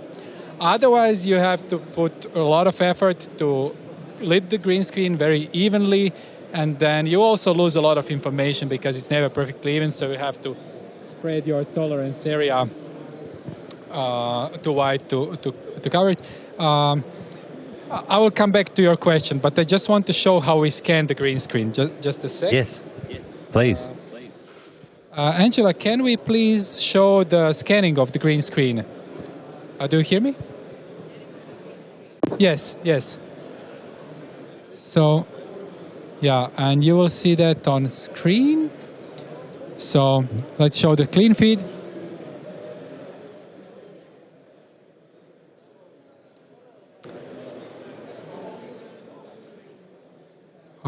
We have to switch that. Just a sec. Half of our production team is on a break. Matko, can we switch to the camera showing the scanning of a green screen? Matko, do you hear me? Matko, can you switch to the camera showing the green screen? Showing the mapping of the green screen. Scan. And can you fix this mic, please? Yeah. Okay. So, sorry about that. It's okay. And as they're getting that ready, Stype, is there any other hardware sensors or anything that are being used other than the camera? Is there other sensors? Yes. We are tracking the camera, and now this is ready. So let's show this scanning process. You see now how I'm even moving the camera, and we are basically, as the red becomes blue, little by little, we are scanning this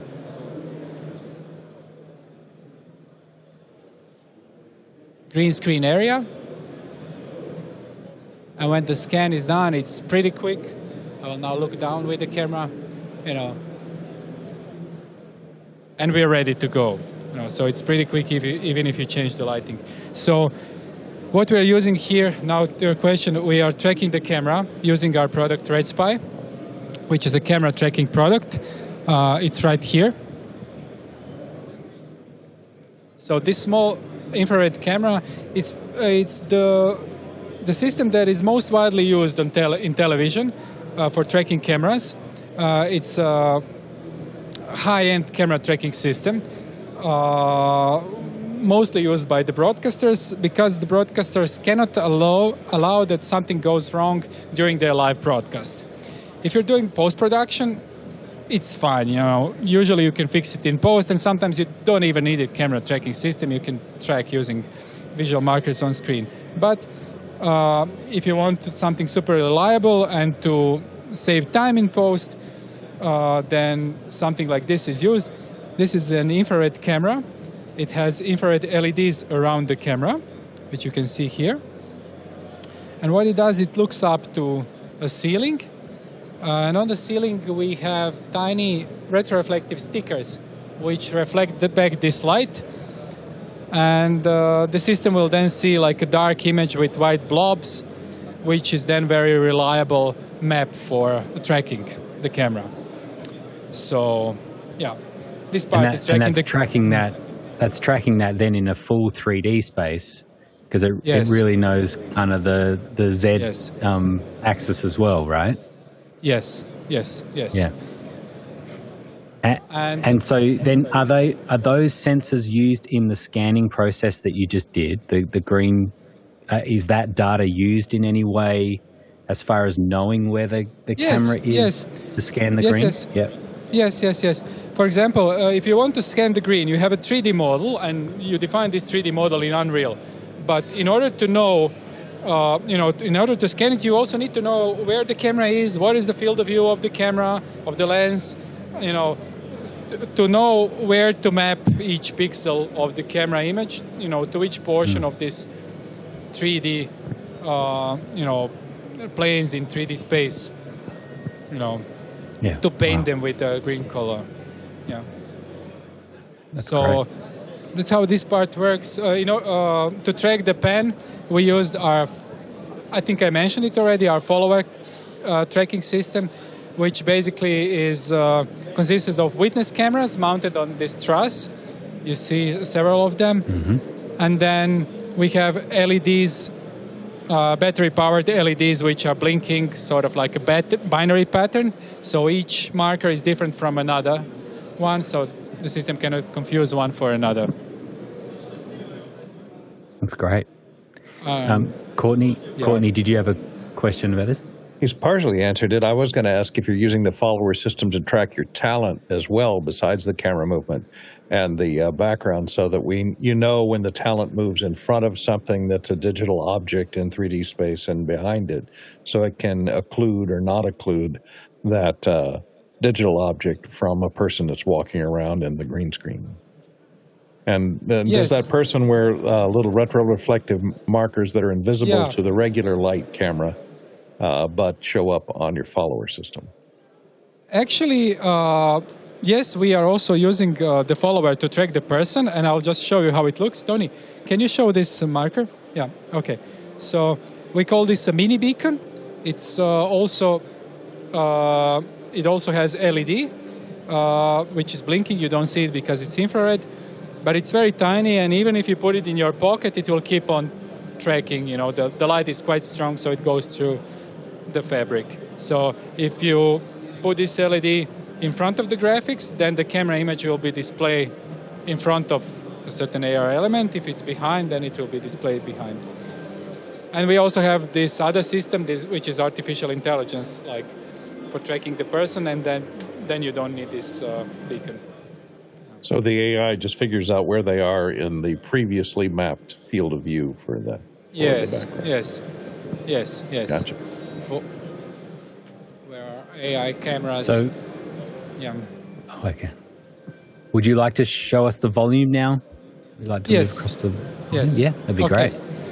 So here we have LED volume, which is also powered by our Stype XR software. And right now we are only seeing one camera. Just let me point the second camera to it. Just a sec. Okay. And now look what happens if you can point the camera to the volume a bit. And I will now rotate the other camera. So you see two images displayed at the same time on the volume. So what we're doing is we are running the LED panels at 120 FPS, while each camera is ran at 60 FPS. So we'll alternately displaying first the image for camera 1 on the LED volume, then that camera 1 makes an image, then this image disappears on the LED panel, and then the image for camera 2 appears on the LED panel, and camera 2 makes an image. So if you were to blink your eyes 60 times a second, you would see only camera 1 or camera 2. So that allows you to have two cameras tracking at the same time on a single LED volume, and and not have the frustum interfere from one camera to the other. Yes. And what's special about our software here is the color calibration. For example, oftentimes if you're making a movie or whatever, you have a DP that knows exactly which kind of color he wants. And he will make a scene in Unreal with exactly the colors he wants to have. But when you turn on the camera has a certain LUT applied, and there are other factors that affect what you will really shoot. So our Stype XR software is able to take the camera image and automatically adjust the colors which are being sent to the LED panel so that you get exactly the color that you want recorded in the camera footage. That's one thing. And another thing that Stype XR can do is, for example, when you have an LED panel and you look straight to this panel, you will see a certain color. For example, just white color. But then you look at this panel from an angle, you see some color shift. It appears, I don't know, red, reddish. You look at it from a different angle, from a different side, and it appears maybe bluish or greenish. So our software tracks the camera position, and it calculates from which angle it is looking at each LED panel and adjusts this color so that it all looks seamless. So that's why here we are intentionally not using a curved set, but panels mounted at the right angle, and even the LED floor. So when we turn on these calibrations, all of the differences disappear. The floor look exactly the same as the back walls, even though the floor is a different type of panel. And there's one more thing that's very important in these kind of setups, and that's there are set extensions. For example, this LED volume is rather small, but we extend it with AR elements, set extensions. And when you do that, all sorts of different difficult problems appear. For example, what appears like to be a delay between the set extension footage and the camera image, which is looking at the LED panel. Sort of like when the camera starts moving, the graphics starts tearing apart from the camera image. Our software handles that properly. You can't really tell the difference. What is the set extensions? What is the real camera image? And since it calibrates the colors perfectly, then there is also no color difference between the two. So that's you have to shoot with a global shutter camera only exclusively. You can't have a rolling shutter camera in there using this multiplexing. We can also do it with the rolling shutter camera. We also can achieve quite good results, but you have to play a bit with the shutter opening, to kind of avoid this rolling shutter. Yes. Yes. Yes. So to allow enough time to, Stype, just to revisit my question around the pros and cons of the two systems you've just shown us. Okay. Where do you see it? Yeah. Okay. Yeah. Well, of course, the big advantage of LED volume is natural lighting, right? So I'm in a blue set, and this is immediately lighting for my face. Maybe if we would be showing some, I don't know, thunderstorm scene, and then there is a lightning strike, and when the lightning strike appears, my face would be lit by it. That's something that you would normally have to fake in post, but here you have this natural effect. Not to mention that you can have natural reflections. If you would have a shiny car shooting a car commercial, and you have city lights passing on the LED panels, and you see those city lights on a car windshield, which is very hard to do, to fake in post with a green screen setup. On the downside, this is a more expensive setup. Green screens are much more accessible, and with green screen you can much more easily, you can change something later on if you don't like something in a scene.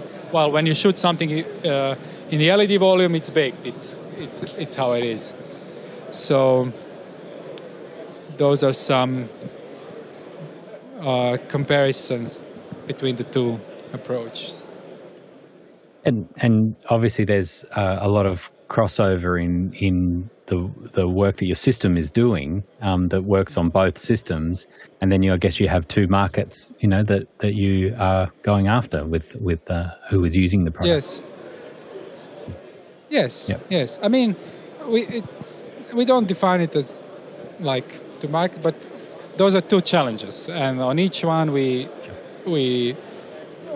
did our best, and we are continually pushing the technology and pushing the limits of what's possible.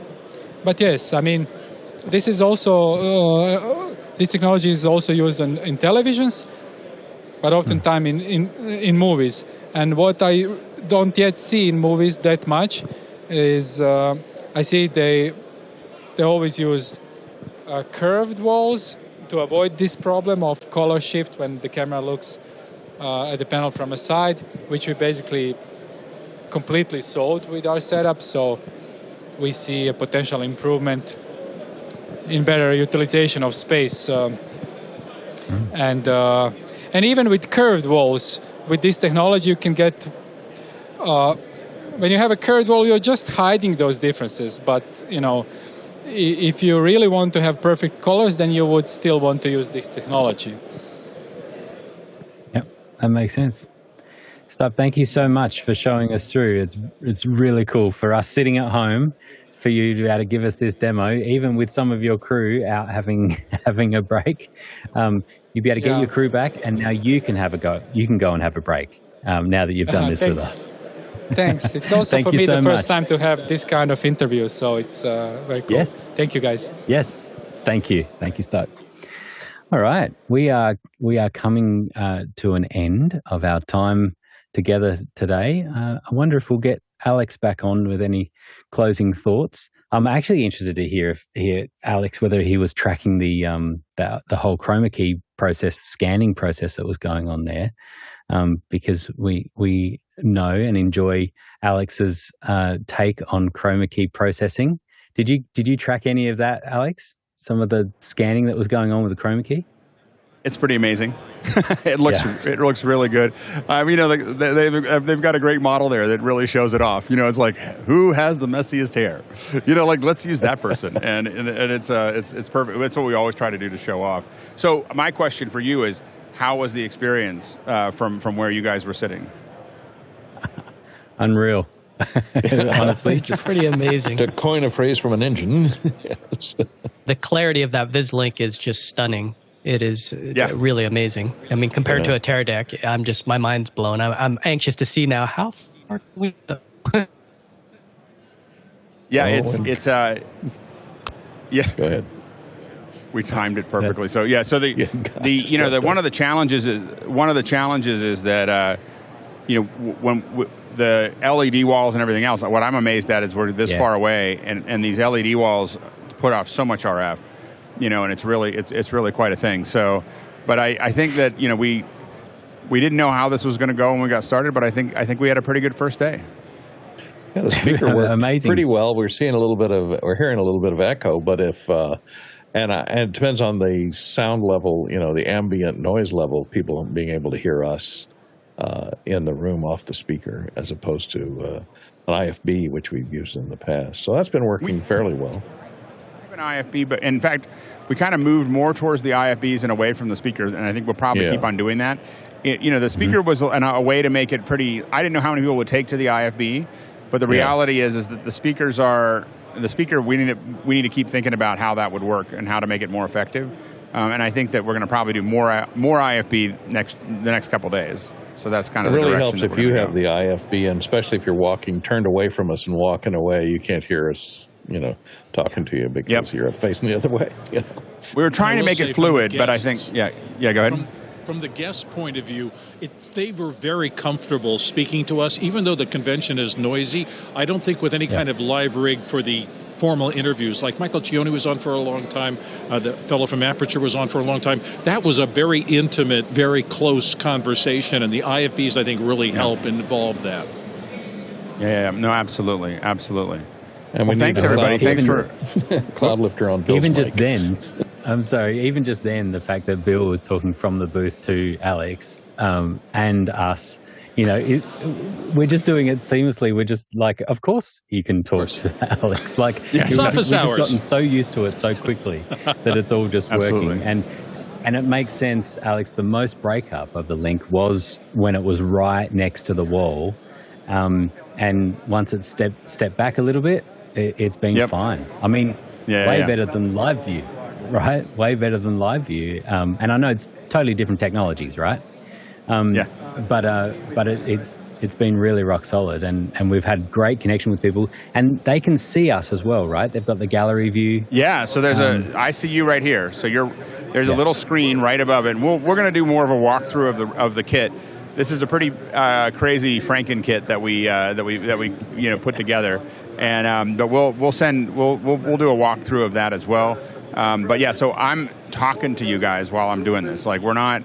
It's a really comfortable experience. And what I was amazed at is how quickly people just got into the mode. Like they were, they suddenly just were talking to the person that they're talking to, and it's a really amazing thing. I think that it's a big step forward. I think that Guy really pushed this forward with the Ivy doing it at CES, and then we were like, well, how do we add production tools to it? And we were very fortunate that Sony gave us an FX6 to work with, or a couple of them to do work in the FR7s that we're using there.